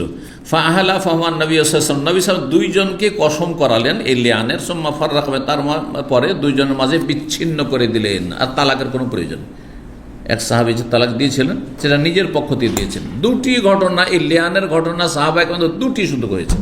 একজন হেলাল বিন উমাইয়ার ঘটেছে, কিছু হাদিসে রয়েছে এই হাদিসটাই যে আনসারি একজন লোক ওই হেলাল বিন উমাইয়া, আর একজন হচ্ছে ওয়াইমের আল-আজলানী, জি, যার কথা বারবার করে আসবেও। 28 নম্বর অধ্যায় বলছেন, বাবুন, এই অধ্যায় হচ্ছে ইয়াবদাউর রাজুলু বিত্তালাউন, পুরুষ প্রথম লিয়ান শুরু করবে, আগে স্ত্রীকে হলফ দেওয়া হবে না, কাকে দিতে হবে? স্বামীকে। কারণ যে সে মিথ্যা অপবাদ দিয়েছে বা সত্যই বলেছে, কিন্তু অপবাদ তুমি দিয়েছো, তুমি আগে লানত চাও, তুমি কসম করো। 5307 নম্বর হাদিস বানাচ্ছেন ইবনে আব্বাস রাদিয়াল্লাহু তাআলা আনহু বলেন, আন্না হেলাল ইবনে উমাইয়া কাযাফা, এই যে হেলাল বিন উমাইয়া নাম চলে আসে, হেলাল বিন উমাইয়া রাদিয়াল্লাহু তাআলা সাহাবী তার স্ত্রীকে অপবাদ দিয়েছিলেন। ফাজা, আসলেন, এসে সাক্ষী দিলেন নবী সাল্লাল্লাহু আলাইহি ওয়াসাল্লামের সামনে যে আমার স্ত্রী এইরকম কুকাজে লিপ্ত হয়েছে। তখন নবী সাল্লাল্লাহু আলাইহি ওয়াসাল্লাম তার স্ত্রীকেও ডাকালেন, আর তারপরে দুইজনকে সামনে রেখে বলেন, ইন্নাল্লাহা ইয়ালামু, নিশ্চয় আল্লাহ জানছেন, আন্না আহাদাকুমা কাযিম, তোমাদের দুইজনের একজন অবশ্য মিথ্যাবাদী। দুইজনের কথা সত্য হবে, একজন লানত চাইলে আর একজন গজব, আর দুইজনে বলে যে না এ বলছে করেছে আর বলছে করেনি, হইতে পারে একজনের কথা সত্য আর একজনের কথা মিথ্যা, দুইজনের একজন তোমাদের অবশ্যই মিথ্যাবাদী। ফাহাল মিনকুম তায়েব, এখনো কি তোমরা তওবা করে এখনো চিন্তা করো? তাহলে আগে তওবার দাওয়াত দিবে, দুইজনের একজন তওবা করে নাও, এখনই তওবা করে নাও, তোমরা মিথ্যা কথা বলে এরকম কসম করিও না, আর লানত গজব চেয়েও না। সুম্মা কামাত, তারপরে মহিলা দাঁড়িয়ে গেল, ফাশাহিদাত, সেও সাক্ষী দিল 4 বার কসম করে, আর তারপরে গজব চেয়ে ফেলল, হয়তো মানে ইজ্জত বাঁচাবার জন্য হতে পারে। 29 নম্বর অধ্যায় বাবুল লিয়ানে, এই অধ্যায় হচ্ছে লিয়ানের বিষয়ে। ওমান তাল্লাকা বাদাল লিয়ান, কোনো ব্যক্তি যদি লিয়ান করার পরে নিজে থেকে তালাক দিয়ে দেয়, তালাকের কোনো প্রয়োজন নেই, আসলে তালাকের প্রয়োজন নেই। এটি হচ্ছে অধিকাংশ ইমাম শাফি, মালিক, আহমদ, সমস্ত মুহাদ্দিসিনের মত, যে যখনই লানত চেয়ে নিল, গজব চেয়ে নিল, স্ত্রী দুইজনই করে নিল, তখন সাথে সাথে স্বামী স্ত্রী এমন বিচ্ছিন্ন হলো যে জীবনে কোনোদিন ফিরাইতে পারবে না, আর তালাকের কোনো প্রয়োজন নেই। কিন্তু হানাফি মাযহাব বলছে যখন লিয়ান হয়ে যাবে তখন তালাক দিতে হবে। জি, একজন সাহাবী নিজে থেকে তালাক দিয়েছে, রাসূলুল্লাহ তালাকের কথা বলেননি, আসছে ফাররাকা বাইনাহুম, বিচ্ছিন্ন করে দিলেন, যাও তোমার কোনো সম্পর্ক, তুমি মেয়েকে বললেন তুমি তোমার বাবার বাড়ি যাও, আর তুমি যাও। বলছেন 29 নম্বর অধ্যায় বলছিলাম, 5308 নম্বর হাদিস, সাহাল বিন সাদ সাঈদী রাদিয়াল্লাহু তাআলা আনহু বর্ণনা করেন যে আন্না ওয়াইমার আল-আজলানী, এই যে ওয়াইমার, একটা হেলাল বিন উমাইয়ার নাম আসলো আগের হাদিসে, এখানে ওয়াইমার আজলানী যা আসলো আসেম বিন আদি আনসারীর কাছে, তার বন্ধু ছিল, হয়তো বন্ধুকেই নিজের ঘরের কথা বলে। ফাকালো, তাকে এসে বললো, ইয়া আসেম আর আয়ত, আচ্ছা বলো তো, রাজুলান, একজন মানুষ সম্পর্কে, ওয়াজাদা মাইমরাতে রাজুলান, সে যদি তার স্ত্রীর কাছে কোনো বেগানা পুরুষকে পেয়ে যায়, আয়াক্তলো, তাহলে কি করবে? ব্যভিচারে লিপ্ত স্ত্রীর সাথে কি তাকে হত্যা করে দেবে, খুন করবে?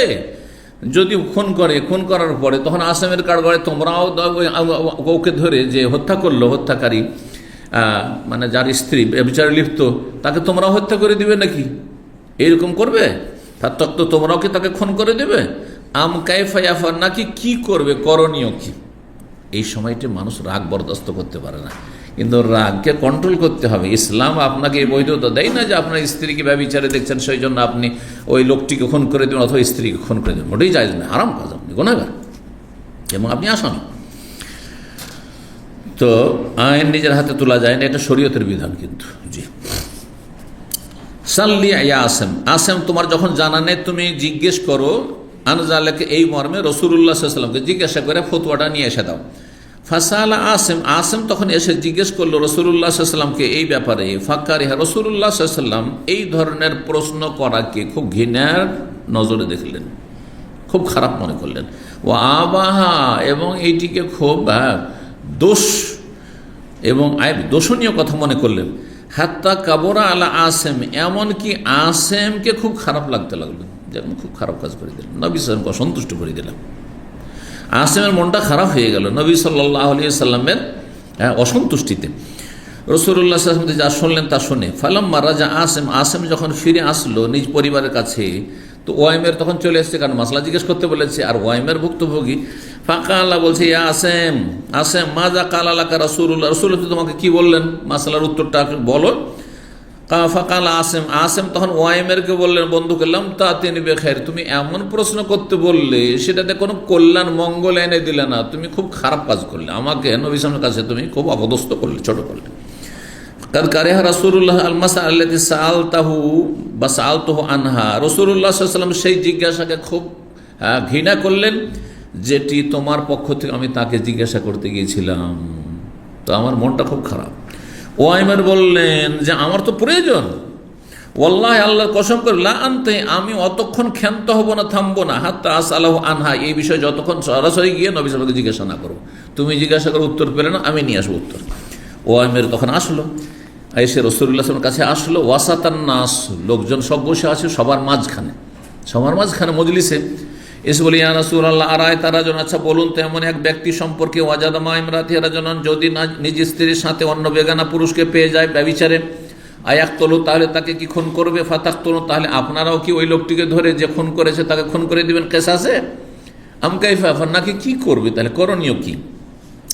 রাসূলুল্লাহ সাল্লাল্লাহু আলাইহি ওয়াসাল্লাম তখন ওই যে আগে জিজ্ঞাসা করা হয়েছে নবী সাল্লাল্লাহু কাছে, এরকম কোনো মাসলা এখনো নাজেল হয়নি, আর নবী সাল্লাল্লাহু ভাবলেন যে হয়তো ভবিষ্যৎ সম্পর্কে জিজ্ঞাসা করছে, মানে এমন ভঙ্গিমায় জিজ্ঞাসা করছে ভবিষ্যৎ সম্পর্কে জিজ্ঞাসা করছে, ভুক্তভোগী জিজ্ঞেস করুক, কিন্তু ধরে নেন প্রশ্ন, সাপোজ প্রশ্ন, এই প্রশ্ন কিন্তু পছন্দনীয় না। এই জন্য এখন পর্যন্ত আলহামদুলিল্লাহ যদি আমাকে কেউ বলে যে আচ্ছা সেই ধরে নেন একজন তার স্ত্রীকে তালাক দিয়ে দিল আর তারপরে এরকম হয়ে গেল, আমি ধরবো না, কথা বুঝতে পারছেন না? মানে এই ধরনের প্রশ্ন করবেন না, তোমার ঘটেছে জিজ্ঞেস করো, ধরে নেন, এই করেন, সাপোজ, ধরুন, না না না, মোটেই না, এই প্রশ্ন অপছন্দনীয় প্রশ্ন, নবী সাল্লাল্লাহু পছন্দ করেননি।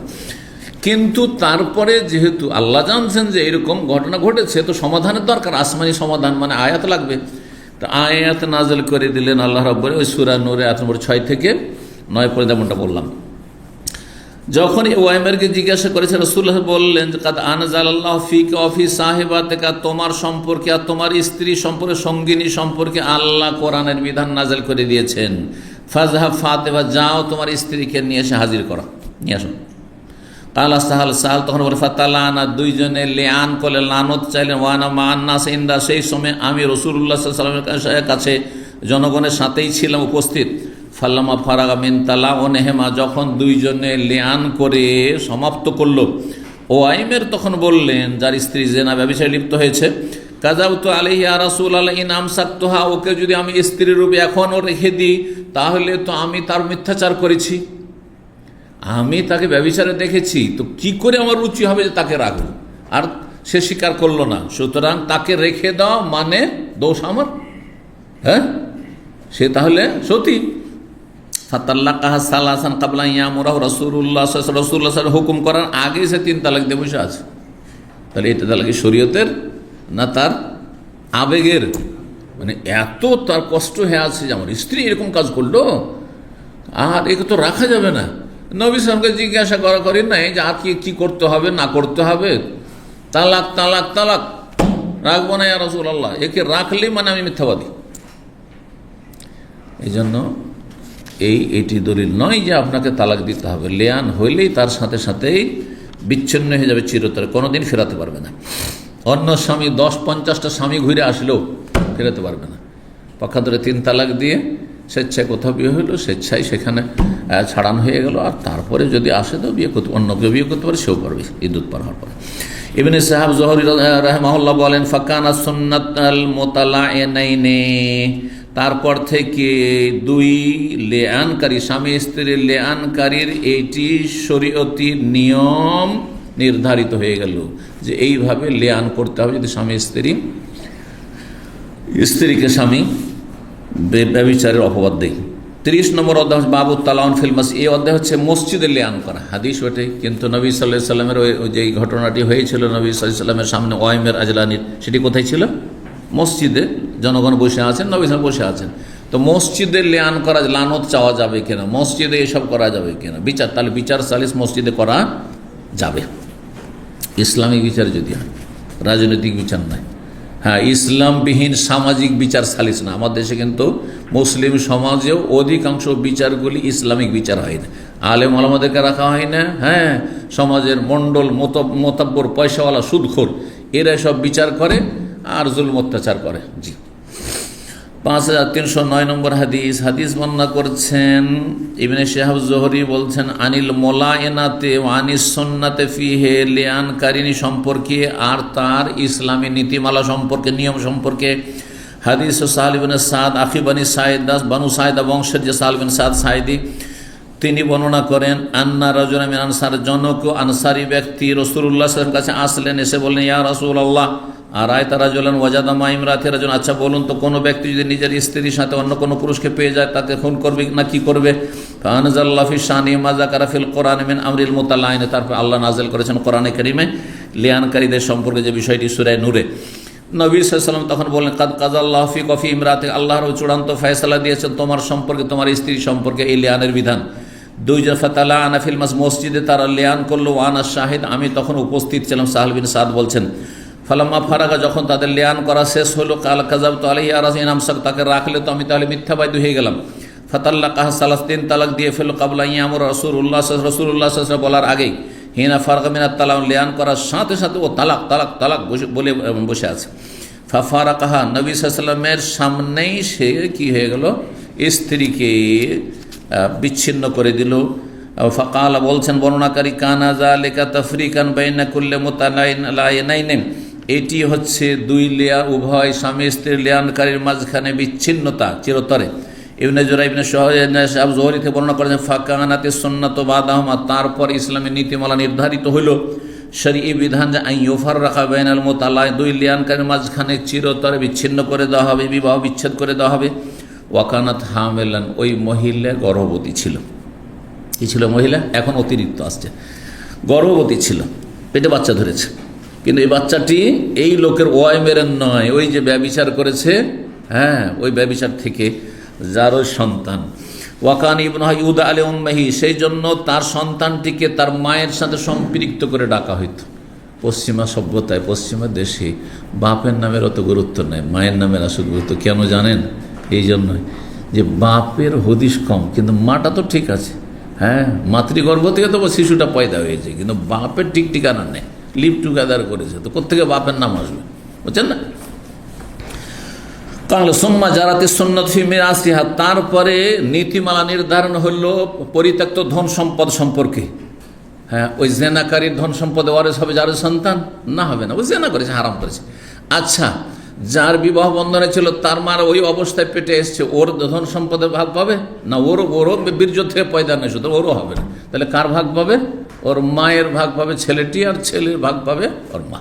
ছেলে মারা গেলে ওর মা পাবে, আর মা মারা গেলে ওর ছেলে পাবে। জি, কি যে আন্নাহা তারেসহ, ওর মা তার উত্তরাধিকারী হবে, ওয়ারিসু মিনহা, আর সেই ছেলেটি তার মায়ের উত্তরাধিকারী হবে। মা ফারাজাল্লাহ, যা কিছু আল্লাহ রাব্বুল নির্ধারণ করেছেন ফারাইজ। ইবনে জুরাইর ইবনে শাহাব জোহরি থেকে বর্ণনা করেছেন সালিম ইবনে সাদ থেকে এই হাদিসে, নবী, তারপরে নবী সাল্লাল্লাহু আলাইহি ওয়াসাল্লাম একটা ভবিষ্যৎবাণী করলেন ওহীর মাধ্যমে, যে বাচ্চাটি সম্ভাব্য কার, যদি এই রং বর্ণের আসে, এই ধরনের হয়, তাহলে অমুকের, হ্যাঁ, তাহলে হালাল বাচ্চা, আর না হইলে এটি হচ্ছে ব্যভিচারে যার সন্তান।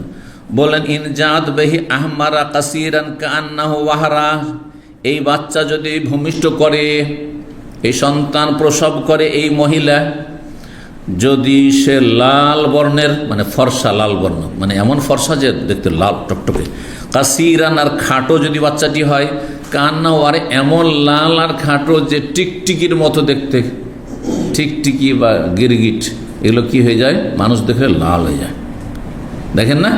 হ্যাঁ, ওই রকম যদি লাল রং হয়, ফালা ও রাহা, তাহলে আমি মনে করি যে ইল্লাকাত সাদাকাত, ওই মহিলাই সত্যবাদী, তাহলে মহিলা আসলে জেনা ব্যবসা লিপ্ত হয়নি।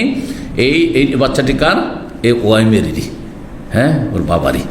ওয়াকাযাব আলাইহা, আর এই লোক মিথ্যা কথা বলেছে তার স্ত্রী সম্পর্কে। ওয়াইন জাআত বিহি আসওয়াদ, কিন্তু যদি বাচ্চাটির রং কালো হয়, লাল ফর্সা হইল না, কেমন হলো? কালো হলো। আয়ান, আর বড় বড় চক্ষু বিশিষ্ট, ডাগর চোখা। ডাগর চোখা বুঝেন তো? এটা সুন্দর বাংলা কিন্তু, ডাগর চোখা। হুরাইনকে ডাগর চোখা বলা, হুর আইন। আইন আয়ান মানে বড় বড় চক্ষু বিশিষ্ট। জাইলিয়াতাইন, আর বড় নিতম্বযুক্ত, পাছাগুলি খুব মোটা মোটা। বাচ্চা হয়েছে তখন থেকেই পাছা নিতম্ব, হ্যাঁ, খুব একবারে গোস্ত বিশিষ্ট, ভারী। যদি এমনটা হয়, ফালা ও রাহু, তাহলে সেটাকে আমি মনে করি একমাত্র যে ইল্লা কাদ সাদাকা আলাইহি, তাহলে তার স্বামী যে ওয়াইমের, সে সত্য কথা বলেছে যে এই মহিলা ব্যভিচারে লিপ্ত হয়েছে। কেমন হইল? বাচ্চা হওয়ার পরে বোঝা গেল ফাজাআত বিহি আলাল মাকরুহি মিন যালিকা, কিন্তু সেই মহিলা যখন ভূমিষ্ঠ করলো, অপছন্দনীয় যে বর্ণনাটি, মানে যারও সন্তানের যে বর্ণনাটি, সেই অনুযায়ী হ্যাঁ বাচ্চার আকার আকৃতি হলো। বোঝা গেল যে মহিলাই কিসে লিপ্ত হয়েছে? ব্যভিচারে লিপ্ত হয়েছে। তার স্বামী ওয়াইমের সত্য কথা বলেছে, কিন্তু স্বীকার কেন করলো না? ওই যে রজমের শাস্তি নেবে না, দুনিয়ার শাস্তি নেবেন না, যা হবে হবে আখিরাতে, এইরকম। 31 নম্বর অধ্যায় বলছে বাবু কওলিন নবী সাল্লাল্লাহু, এই অধ্যায় নবী সাল্লাল্লাহু আলাইহি ওয়াসাল্লামের বাণী সম্পর্কে, লাউ কুনতু রাজিমান বিগাইর বাইন, আমি যদি কোন মহিলাকে সংসার করতাম, পাথর দিয়ে মেরে, হ্যাঁ, মৃত্যুদণ্ড দিতাম, বিনা দলিল প্রমাণে, তাহলে এই মহিলাকে করতাম যে মহিলার বাচ্চা আসলে যারও সন্তান, কিন্তু দলিল প্রমাণ যেহেতু নেই, আমার কাছে ওহী এসছে যে এই রঙের হইলে এই বাচ্চা যারও সন্তান, আর এই রঙের যদি হয় তাহলে এই বাচ্চা হালাল বাচ্চা। তারপরও নবী সাল্লাল্লাহু আলাইহি ওয়াসাল্লাম জেনেছেন ওহির মাধ্যমে, কিন্তু দণ্ডবিধানের জন্য আসল কথা জানা চলবে না, ওহির মাধ্যমে, গায়েবের মাধ্যমে জেনে শাস্তি দেওয়া চলবে না। কি হইতে হবে? বাহ্যিক সাক্ষী প্রমাণ থাক। সাক্ষী প্রমাণ নেই, আর সে কসম করে এনেছে, লানত গজব চেয়ে এনেছে। 5310 নম্বর হাদিস বর্ণনা করেছেন আব্দুর রহমান বিন কাসিম বিন মুহাম্মদ থেকে, তিনি ইবনে আব্বাস রাদিয়াল্লাহু তাআলা আনহুমা থেকে, আন্নাহু যুকিরাত তালাউন ইনদান নবী সাল্লাল্লাহু আলাইহি ওয়াসাল্লাম, সামনে এই লিআনের বিষয়টি উল্লেখ করা হলো। ফাকাল আসিম বিন আদি এই সম্পর্কে একটি কথা বললেন, তারপরে ফিরে আসলেন। মানে ওই যে মশলা জিজ্ঞাসা করেছিল, মশলা জিজ্ঞাসা নবী সাল্লাল্লাহু আলাইহি ওয়াসাল্লাম যখন অপছন্দ করলেন, তখন ঘুরে চলে আসলো ওই লোকটি আসেম। আর তারপরে তখন তার বন্ধু যে ভুক্তভোগী, সে নিজেই গেল। ফাতাহু রাজুলুম মিন কওমিহি, তার সম্প্রদায়ের একজন লোক তখন আসলো, ওই যে ওয়াইমের, ইয়াশকু ইলাইহি, এসে অভিযোগ করলো, আন্নাহু কাদ ওয়াজাদা মা ইমরাতিহি রাজুলান, যে তার স্ত্রীর সাথে একজন বেগানা পুরুষ পেয়েছে, পর পুরুষকে পেয়েছে, ব্যভিচারে লিপ্ত। আসেম তখন বলে, মাবতুলি তো বেহাজা ইল্লা লিকাউলি, এটি আগে থেকে জিজ্ঞাসা করতে গিয়েই মনে হয় আমি এই ভুক্তভোগী হইলাম। এই জন্য আগে থেকে কোনো কথা জিজ্ঞেস করতে হয় না, নেগেটিভ কথাবার্তা বলতে হয় না। আপনি সফরে যাচ্ছেন আর বলছেন, কি জানি আজকাল এত ফ্লাইট ধ্বংস হচ্ছে, কি যে হয়, হয়তো আমাদের ফ্লাইটটাই যাবে, হয়তো বাঁচবো কি বাঁচবো না, ঘটে যেতে পারে। খবরদার এদের কথা বলবেন না, এটা খারাপ জিনিস। আল্লাহ সবার কুধারণা, এটা ভালো জিনিস শিখে রাখেন। হ্যাঁ, একটু কেমন বুকটাতে ব্যথা ব্যথা করছে, বাঁচবো না, হাঁটা বাঁচবেন না। কেন বাঁচবো না বলতে গেলেন আপনি, আল্লাহ বাঁচিয়ে রাখবেন, আল্লাহ ইবাদতের সুযোগ দেবেন, হ্যাঁ, আল্লাহ নেকি করার সুযোগ দেবেন, সবসময় ভালো কথা বলবেন আপনি। আরে হায়াত মত যেটা আছে সেটা তো হবেই, কিন্তু আপনি সবসময় ভালো কথা বলবেন। জি, সুধারণা রব সম্পর্কে। তো বলছেন, আসেম বলছেন যে মাবতুলি তো বেহাজা ইল্লা লিকাউলি, আমার এই মাসলা জিজ্ঞাসা করার কারণে মনে হয় এই বালা মুসিবতে পড়লাম। ফাযাহাবা বিহি ইলা নবী সাল্লাল্লাহু আলাইহি ওয়াসাল্লাম, তাকে নিয়ে গেল নবী সাল্লাল্লাহু আলাইহি ওয়াসাল্লামের কাছে। ফাআখবারাহু বিল্লাযী ওয়াজাদা আলাইহি ইমরাতাহু, তারপরে গিয়ে বলল যে ঘটনা ঘটেছে তার স্ত্রীর সাথে। ওয়া কানা যালিকা রাজুল মুসফাররান, এই লোকটি ওয়াইমের ছিল, হলুদ বর্ণ, কালিল আল্লাহমে, হ্যাঁ, হালকা গোস্ত বিশিষ্ট, মানে দুবলা পাতলা ছিল। সাবতাসার, চুলগুলি তার লম্বা লম্বা ছিল। ওয়াকান আল্লাযী ইদ্দা আলাইহি, আর যার সম্পর্কে ওয়াইমের দাবি করেছিল যে আন্নাহু ওয়াজাদাহু ইনদা আহলিহি, যে এই বেগানা লোকটি তার পরিবারের সাথে ব্যভিচারে লিপ্ত ছিল, সেই লোকটি ছিল শ্যামলা বর্ণ, মানে কালো ছিল, আদম শ্যামলা। আর কি ছিল? খাদলান, আর স্থূল ছিল, মানে গোশতওয়ালা, মোটা মোটা লোক ছিল। তার স্বামী, মহিলা স্বামী কি ছিল? দুবলা পাতলা লোক ছিল। আর এ ছিল একবারে মোটা, এই লোকটি জেনাকারী। আর কাসির আল্লাহমে, ওই খাদলানের ব্যাখ্যা করা হয়েছে কাসির আল্লাহম, অনেক গোস্ত বিশিষ্ট, মানে শরীর খুব ভারী, মোটাসোটা ছিল। ফাকাল নবী সাল্লাল্লাহু বলেন আল্লাহ বাইয়েন, আল্লাহ এই বিষয়টি আমরা তো বুঝতে পারছি না আল্লাহ, যে দুইজনই কসম করলো, স্বামী স্ত্রী দুইজনেই কসম করিল, দুইজনই লানত আর গজব চেয়ে নিল, কে সত্যবাদী কে মিথ্যাবাদী কিছুই জানতে পারলাম না আল্লাহ। আল্লাহ যদি বিষয়টা সুস্পষ্ট করে, আল্লাহ বাইয়েন, আল্লাহ আমাদেরকে যদি জানিয়ে দাও যে ওয়াইমের তার স্বামী সত্য বলেছে না স্ত্রী সত্য বলেছে, ঘটনাটি যদি জানিয়ে দাও আল্লাহ। তো আল্লাহ ওহির মাধ্যমে জানিয়ে দিলেন, কোরআনে ওহি আসেনি। তাহলে বোঝা গেল কোরআন ছাড়াও নবী সাল্লাল্লাহু কাছে হাদিসের ওহি আসতো, বহু ক্ষেত্রে হাদিসের ওহি আসতো।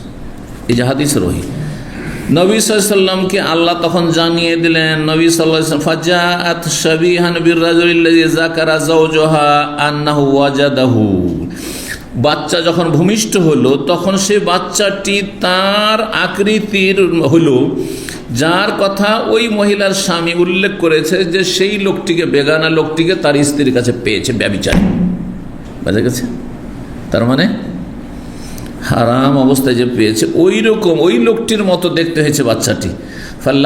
নবী বাইনাহুমা, দুইজন মাঝে লিয়ান করে দিয়েছে নবী সাল্লাল্লাহু আলাইহি ওয়াসাল্লাম। ক্বালা রাজুল ইবনে আব্বাস ফিল মজলিসে ইবনে আব্বাসকে একজন লোক বললেন, হে আল্লাতী ক্বালা নবী সাল্লাল্লাহু আলাইহি ওয়াসাল্লাম, তার সম্পর্কে কি নবী সাল্লাল্লাহু আলাইহি ওয়াসাল্লাম বলেছেন, লাউ রাজামতু আহাদান বিগাইরি বাইয়িনাতিন, বিনা দলিল প্রমাণে যদি কোনো মহিলা বা পুরুষকে যদি আমি রজম করতাম, মৃত্যুদণ্ড দিতাম, রাজাম তো হাজি, তাহলে এই মহিলাকে রজম করতাম, পাথর মেরে সংসার করতাম, কিন্তু আমাদের কাছে দলিল সাক্ষী প্রমাণ নেই।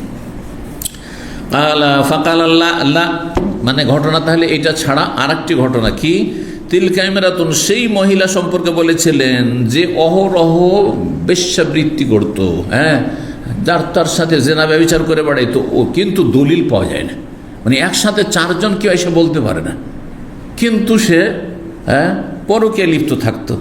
ওই মহিলা সম্পর্কে নবী সাল্লাল্লাহু আলাইহি ওয়াসাল্লাম বলেছিলেন, তিলকা ইমরাতুন, সেই মহিলা হচ্ছে এমন মহিলা, কানা তুযহিরু ফিল ইসলামি সু, ইসলামে আসার পরেও সে মন্দ কাজে লিপ্ত থাকতো, মানে সে ব্যভিচারে লিপ্ত থাকতো। তার সম্পর্কে বলেছিলেন যে এই মহিলা চরিত্র নষ্ট, আর আমরা সব জানতে পারছি, বুঝতে পারছি ব্যভিচারে লিপ্ত থাকছে, কিন্তু একসাথে চারজন কেউ এসে বলতে পারছে না।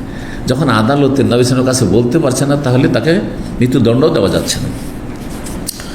32 নম্বর অধ্যায়, বাবু সাদাকিল মোলা আইনাতে, এই অধ্যায় হচ্ছে লেয়ানকারীন মহিলার মোহরের কি হবে, যখন লেয়ান হয়ে যাবে, হ্যাঁ, তো মোহরটা কে পাবে? মোহর কি ফিরিয়ে পাবে সে পুরুষ? না, যদি মোহর না দেয়, যেমন দেশে বাকি বা ধার বাকি মোহর, হ্যাঁ, বেদাতি সমাজে ধার বাকি মোহর চলছে, তো এই ধার বাকি মোহর, এখন মোহর দিতে হবে, কারণ হ্যাঁ তাকে ভোগ করেছো, হ্যাঁ, তার সাথে সহবাস করেছো, সুতরাং মোহর দিতে হবে, মোহর ফিরিয়ে দেবে না, ফেরত দেবে না, খোলার মতো। 5311 নম্বর হাদিস, সাঈদ ইবনে জুবাইর রাহিমাহুল্লাহ বর্ণনা করছেন, কুলতু লিবনে ওমর, আমি আব্দুল্লাহ বিন ওমরকে বললাম, রাজুলুন কাযাফা ইমরাতাহু, জনৈক ব্যক্তি তার স্ত্রীকে ব্যভিচার অপবাদ দিয়েছে, তো কি করতে হবে? তখন বললেন আব্দুল্লাহ বিন ওমর, ফাররাকান নবী সাল্লাল্লাহু আলাইহি ওয়াসাল্লাম বাইনা আখাওয়াই বানিল আজলান, নবী সাল্লাল্লাহু আলাইহি ওয়াসাল্লাম আজলান গোত্রের দুইজন ব্যক্তির মাঝে কি করেছিলেন, মানে স্বামী স্ত্রী দম্পতির মাঝে বিবাহ বিচ্ছেদ করে দিয়েছিলেন, বিচ্ছিন্ন করে দিয়েছিলেন, এর মাধ্যমে কি হয়ে গেল, বিচ্ছিন্ন হয়ে গেল। তার বোঝা গেল তালাক দিতে বলেননি, কি করতে বলেছিলেন, তোমাদের আর কোনো সম্পর্ক থাকলো না, শেষ। আর এই কথা বলেছিলেন নবী সাল্লাল্লাহু আলাইহি ওয়াসাল্লাম, আল্লাহু ইয়ালামু আন্না আহাদাকুমা কায, আল্লাহ ভালো করে জানছেন যে তোমাদের দুইজনের একজন মিথ্যাবাদী, ফাহাল মিনকুমা, তাই তোমাদের কেউ কি তওবা করবে? ফাবায়, দুইজনে অস্বীকার করলো, তুমি তওবা করবে? না, আমি গুনাহ করিনি। তুমি তওবা করবে? না, আমি কেন তওবা করব, আমি দেখেছি।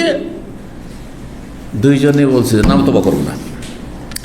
ফাকালা, তখন নবী সাল্লাল্লাহু আলাইহি ওয়াসাল্লাম, আল্লাহু ইয়ালামু আন্না আহাদাকুমা লাকাযু, তোমাদের দুইজনের একজন অবশ্যই মিথ্যুক, ফাহাল মিনকুমা, তাই তোমাদের কেউ কি তওবা করবে? ফাবায়, অস্বীকার করলো, তিনবার সব অস্বীকার। ফাফারাক বাইনাহুমা, তখন নবী সাল্লাল্লাহু আলাইহি ওয়াসাল্লাম স্বামী স্ত্রীর মাঝে বিচ্ছিন্ন করে দিলেন। ফিল হাদিসে, সেই হাদিসে আরও একটু কথা রয়েছে, লা আরাকাত, সেটি আপনি যে বর্ণনা করছেন না, বর্ণনাকারী আমর বিন দিনারকে বলছেন, কালা রাজুল, তখন বললেন, মালি, ওই লোকটি যখন বিচ্ছিন্ন করে দেওয়া হলো তখন বলতে, আমার ধন সম্পদ ওকে যে দিয়েছি, আমি মোহর দিয়েছি, ওই টাকাটা ফেরত করুক, আমার যে ক্ষতি, আমি স্ত্রীকে ভোগ করতে পারলাম না, স্ত্রী ব্যভিচারে লিপ্ত হইলো, তো আমার মোহরটা ফিরিয়ে দেওয়া হোক। মালি মানে এই না মালি, আমার ধন সম্পদ কোথায়, আমার মোহর কোথায়, ফিরিয়ে দিক। কালা কিলা, তখন বলা হলো নবী সাল্লাল্লাহু আলাইহি ওয়াসাল্লাম পক্ষ থেকে, লা মাল আল্লাহ, তোমার ধন সম্পদ আর নেই। ইন কুনতা সাদিকান, তুমি যদি সত্য কথা বলে থাকো যে সত্যি তোমার স্ত্রী ব্যভিচারে লিপ্ত হয়েছে, ফাকাদ দাখালতা বিহা, তাহলে তাকে নিয়ে তুমি সংসার করে সহবাস করেছো, তো কি ফিরি ফিরিয়ে সহবাস করেছো তুমি। আর ওয়াইন কুনতা কাজ, মানে তুমি যদি মিথ্যাবাদী হও, তোমার স্ত্রী সতী আর তুমি মিথ্যা কথা বলেছো যে ব্যভিচারে লিপ্ত, তো ফাহুয়া আবাদু মিনকা, তাহলে তো তুমি এই অধিকার থেকে আরো বেশি দূরে, আরো বেশি বঞ্চিত, তাহলে তো তুমি আরো বড় অপরাধী। সুতরাং দুই অবস্থায়, তুমি সত্য কথা বলো আর মিথ্যা কথা বলো, মোহর ফিরিয়ে পাবে না। জি, 33 নম্বর অধ্যায় বলছেন ইমাম বুখারী রাহিমাহুল্লাহ, বাবু কওলিল ইমাম লিল মুতালাইনাইনি, লিআনকারী স্বামী স্ত্রী সম্পর্কে ইমাম মানে শাসক বলবেন বা কাজী বলবেন, ইন্না আহাদাকুমা, কাজ তোমাদের দুইজনের একজন অবশ্য মিথ্যাবাদী, ফাহাল মিনকুমা তাইব, তোমাদের কেউ তওবা করবে কি, মানে তওবার দাওয়াত দেবে।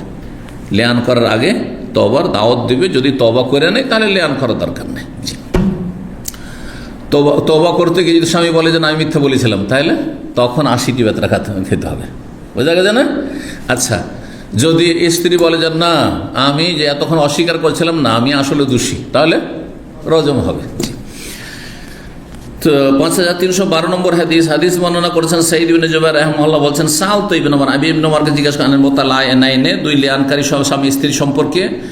তখন নবী সাল্লাল্লাহু আলাইহি ওয়াসাল্লাম বলেছিলেন দুই লিয়ানকারীকে, হিসাবুকুম আলাল্লাহ, আল্লাহর হিসাব তোমাদের কাছে হবে, কিন্তু আহাদুকুমা কাজ, তোমাদের দুইজনের একজন অবশ্য মিথ্যাবাদী, লা সাবিলা লাকা আলাইহা, এই যদি লিয়ান করে নাও তাহলে তোমার এর সাথে কোনো সম্পর্ক আর চিরতরে কোনোদিন তুমি স্ত্রীকে ফেরাতে পারবে না, ভালো করে চিন্তা করে নাও।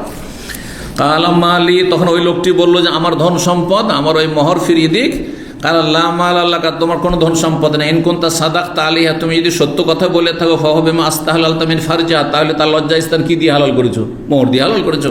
ওয়াইন কুনতা কাযাবতা আলাইহা, তুমি যদি মিথ্যা কথা বলে থাকো তার সম্পর্কে, ফাযাকা আবআদুল্লাকা, তাহলে এই অধিকার, মোহরের অধিকার থেকে তুমি আরো অনেক দূরে। এই ছিল হাদিস। আর তারপরে বলছে লা নাইমরাত কালাবি ইসবাহি, দুই আঙ্গুলতে ইঙ্গিত করে বুঝিয়েছিলেন। ওয়াফাররাকা সুফিয়ান বাইনা ইসবাহি সাব্বাব আল উস্তাদ, ওয়াফাররাকা, নবী সাল্লাল্লাহু আলাইহি ওয়াসাল্লাম বিচ্ছিন্ন করে দিলেন, দুই আঙ্গুলের মাঝখানে বিচ্ছিন্ন করে দিলেন, এইভাবে দেখিয়েছেন। আর তারপরে বলেছেন আল্লাহু আ'লাম ইন্না আহাদাকুম কাযা ফাহাল মিনকুম তাইব, সালাস, তিনবার করে বলেছেন, দুইজনের একজন দেখো অবশ্য মিথ্যুক, সুতরাং তোমরা তওবা করো, এভাবে বলছেন আর কি। 34 নম্বর অধ্যায় হচ্ছে বাবু তাফরিক বাইনাল মুতালাইনাইনি, অধ্যায় হচ্ছে দুই লিয়ানকারী স্বামী স্ত্রীর মাঝে বিচ্ছিন্ন করে দিতে হবে। 5313 নম্বর, লিয়ান করে নিয়ে আবার ঘর সংসার করছে, চলবে, কোনো অধিকার নেই। জি, আন্না ইবনে ওমর আখবরাহু, আব্দুল্লাহ ইবনে ওমর রাদিয়াল্লাহু তাআলা জানিয়েছেন, আন্না রাসূলুল্লাহ সাল্লাল্লাহু আলাইহি ওয়াসাল্লাম ফাররাকা বাইনা রাজুলিন ওয়া ইমরাতিন কাযাফাহা ওয়া আহলাফাহুমা, রাসূলুল্লাহ সাল্লাল্লাহু আলাইহি ওয়াসাল্লাম সেই পুরুষ আর নারীর মাঝে চিরতরে বিচ্ছিন্ন করে দিয়েছিলেন যেই পুরুষ ওই তার স্ত্রীর ওপর মিথ্যা অপবাদ দিয়েছিল, ও আহলাফাহুমা, দুইজনকেই কসম করিয়েছিল রাসূলুল্লাহ সাল্লাল্লাহু আলাইহি ওয়াসাল্লাম। 5314 নম্বর হাদিস বর্ণনা করেছেন আব্দুল্লাহ বিন ওমর, লাআনান নবী সাল্লাল্লাহু আলাইহি ওয়াসাল্লাম লিআন করিয়েছিলেন একজন পুরুষ আর নারীর মাঝে, আনসারী গোত্রের দুজনই ছিল, ও ফাররাকা বাইনা, দুইজনের মাঝে বিচ্ছিন্ন করে দিয়েছিলেন। 35 নম্বর অধ্যায় বাবুন ইউলহাকুল ওয়ালাদ বিল মুলাআনা, সেই সন্তানকে মিলিত করা হবে লিআনকারীর মহিলার সাথে, মানে মায়ের সাথে, বাপের সাথে কোনো সম্পর্ক নেই যদি বাচ্চা জন্মায়। 5315 নম্বর হাদিস বর্ণনা করেছেন ইবনে ওমর রাদিয়াল্লাহু তাআলা আনহু, বলছেন আন্নান নবী সাল্লাল্লাহু আলাইহি ওয়াসাল্লাম লাআনা বাইনা রাজুলিন ওয়া ইমরাতিহি, নবী সাল্লাল্লাহু আলাইহি ওয়াসাল্লাম একজন পুরুষ আর তার স্ত্রীর মাঝে লিআন করে দিয়েছিলেন। ফান্তাফা মিন ওয়ালাদা, তখন সে তার বাচ্চাকে অস্বীকার করেছে, এটা আমার বাচ্চা নয়, এটা আমার বাচ্চা নয়। ফারাক বাইনাহুমা, দুইজনের মাঝে বিচ্ছিন্ন করে দিয়েছিলেন। ওয়া আলহাকাল ওয়ালাদ বিল মারআতি, সেই সন্তানটিকে তার মায়ের সাথে মিলিত করেছিলেন, এটি মায়ের সন্তান। 36 নম্বর সর্বশেষ অধ্যায়, একটি হাদিস রয়েছে, আর এই হাদিস এর আগেও গিয়েছে, দুই একটি শব্দ শুধু অতিরিক্ত রয়েছে।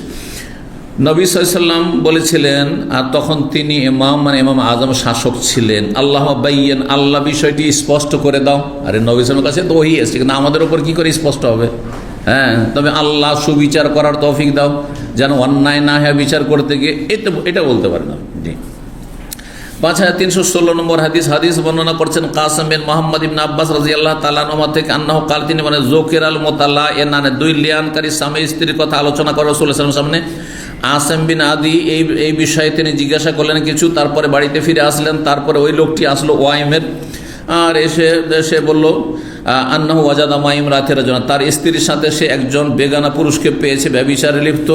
ফাকাল আসাম বলছেন মা উতুলিত বেহাজাল ইল্লা কওলি, আমাকে তুমি আগেই কেন জিজ্ঞাসা করতে পাঠাইলে, তারপরে বাড়ি গিয়েছো আর তো এরকম হয়েছে, তো এরকম জিজ্ঞাসা করতে হইতো না, এই জন্যই বালা মুসিবত নেমে এসছে। ফাজাহাবা বিহিল রাসূলুল্লাহ, রাসূলুল্লাহ সাল্লাল্লাহু কাছে গেল ওই সাথে নিয়ে ওই উমাইরকে। ফাআখবারাহু বিল্লাযী ওয়াজাদা আলাইহি ইমরাতাহু, যে অবস্থায় পেয়েছে তার স্ত্রীকে, সেই কথা বর্ণনা করলো। ওয়াকানা যালিকা রাজুলু মুসফাররান কালিলাল লাহমি, এই লোকটি যে স্ত্রী সম্পর্কে অপবাদ দিয়েছিল, মানে ওই মহিলার স্বামী, সে ছিল হলুদ বর্ণ মানে ফর্সা, কালিলাল্লাহ আর দুবলা পাতলা ছিল, সাবতাসারের আর চুলগুলি তার লম্বা লম্বা ছিল। ওয়াকানাল্লাযী ওয়াজাদাহু ইনদা আহলি, আর যেই লোকটিকে ব্যভিচারের অবস্থায় তার পরিবারের কাছে, স্ত্রীর কাছে পেয়েছিল, সে ছিল আদম মানে শ্যামলা রঙের, খাদলান আর সে ছিল মোটা, কাসির আল্লাহমে বেশি গোস্ত বিশিষ্ট শরীরে, জাদান কাতেতান আর চুলগুলি ছিল অতি কোকড়ানো। জাদ মানে হালকা কোকড়া, ঢেউ ঢেউ হয়ে থাকে, এটা আবার ভালো লাগে। কিন্তু যদি কাতেত হয় তো এটা হচ্ছে আফ্রিকান চুল, একবারে কোকড়ানো, এমন কোকড়ানো চিরুনি দিয়ে কখনো সিধা করা সোজা করা যাবে না, তো এটা অত ভালো না, হ্যাঁ প্রশংসিত না। আর সোজা আবার ঘোড়ার ওই যে কপালে লম্বা থাকে না, হ্যাঁ কেশ থাকে না, ওই রকম যদি চুল হয় অনেকে, তো ওইটা আবার ওইটাও ভালো লাগে না। চুলের একটা সৌন্দর্য আছে, মাঝামাঝি চুলের সৌন্দর্য আছে, এটা দুনিয়ার একটা ইয়ের কথা বললাম আর কি। তো বলছেন যে এই লোকটি কি ছিল, যেই লোকটি জানা করেছিল, যা বলা হচ্ছে, সে ছিল মোটা এবং তার চুলগুলি ছিল অত্যন্ত কোকড়ানো। রাসূলুল্লাহ সাল্লাল্লাহু আলাইহি ওয়াসাল্লাম আল্লাহকে বলেন, আল্লাহ বাইয়ান, আল্লাহ বিষয়টি আমাদের সামনে সুস্পষ্ট করে দাও। ফাওয়াদাআত শাবিহান বিররাজুলিল্লাযী যাকারা যাওজু আন্নাহু ওয়াজাদা ইনদাহু, সেই বাচ্চা যে ভূমিষ্ঠ হলো ওই লোকটির মতো দেখতে হইল যেই লোকটিকে তার স্ত্রীর সাথে পেয়েছিল বলে দাবি করেছে। ফালানা রাসূলুল্লাহ সাল্লাল্লাহু আলাইহি ওয়াসাল্লাম লিয়ান করলেন দুইজনের মাঝে। ফাকালা রাজুলুন ইবনে আব্বাস, একজন ব্যক্তি ইবনে আব্বাসকে জিজ্ঞাসা করলেন, ফিল মাজলিস, ওই মজলিসে, হে আল্লাতী কালা রাসূলুল্লাহ সাল্লাল্লাহু আলাইহি ওয়াসাল্লাম, মানে ইবনে আব্বাসের মধ্যে পড়ে নবী সাল্লাল্লাহু আলাইহি ওয়াসাল্লাম ইন্তেকালের পরে, যে এই মহিলা সম্পর্কে কি রাসূলুল্লাহ সাল্লাল্লাহু আলাইহি ওয়াসাল্লাম বলেছিলেন যে লাউ কুনতু রাজামতু আহাদান বিগাইরি বাইন, বিনা সাক্ষী প্রমাণে কোন মহিলাকে যদি আমি সংসার করতাম, শাস্তি দিতাম, লা রাজামতু হাজি, এই মহিলাকে শাস্তি দিতাম, যেহেতু বাচ্চাটি ওর ওই জেনাকারী ব্যক্তির মতো হয়েছে দেখতে, এর কথা। ফাকাল ইবনে আব্বাস, আব্দুল্লাহ ইবনে আব্বাস বলেন, না না না, তিলকা ইমরাত, ওইটি আরেকটি মহিলা, কানা তুযহিরু সুআ ফিল ইসলাম, যে ইসলামে আসার পরেও সে ব্যভিচারে লিপ্ত থাকতো, বেশ্যাবৃত্তি করত, কিন্তু ধরা খেত না, কিন্তু বোঝা যেত যে সে তার চরিত্র ভালো না। নবী সাল্লাল্লাহু আলাইহি ওয়াসাল্লাম বলেছিলেন যে সাক্ষী প্রমাণ পাচ্ছি না, না হলে সাক্ষী প্রমাণ ছাড়া যদি ইসলামে বৈধতা থাকতো কাউকে রজম করা, তাহলে এই মহিলাকে রজম করে দিতাম, যেহেতু মহিলা বিবাহিতা ছিল। এখানেই লম্বা আলোচনা আজকে শেষ করলাম। ওয়া জাযাকুমুল্লাহু খাইরান ওয়া সাল্লাল্লাহু ওয়া সাল্লাম নবিয়ানা মুহাম্মদ ওয়া আলা আলিহি ওয়া সাহবিহি আজমাইন।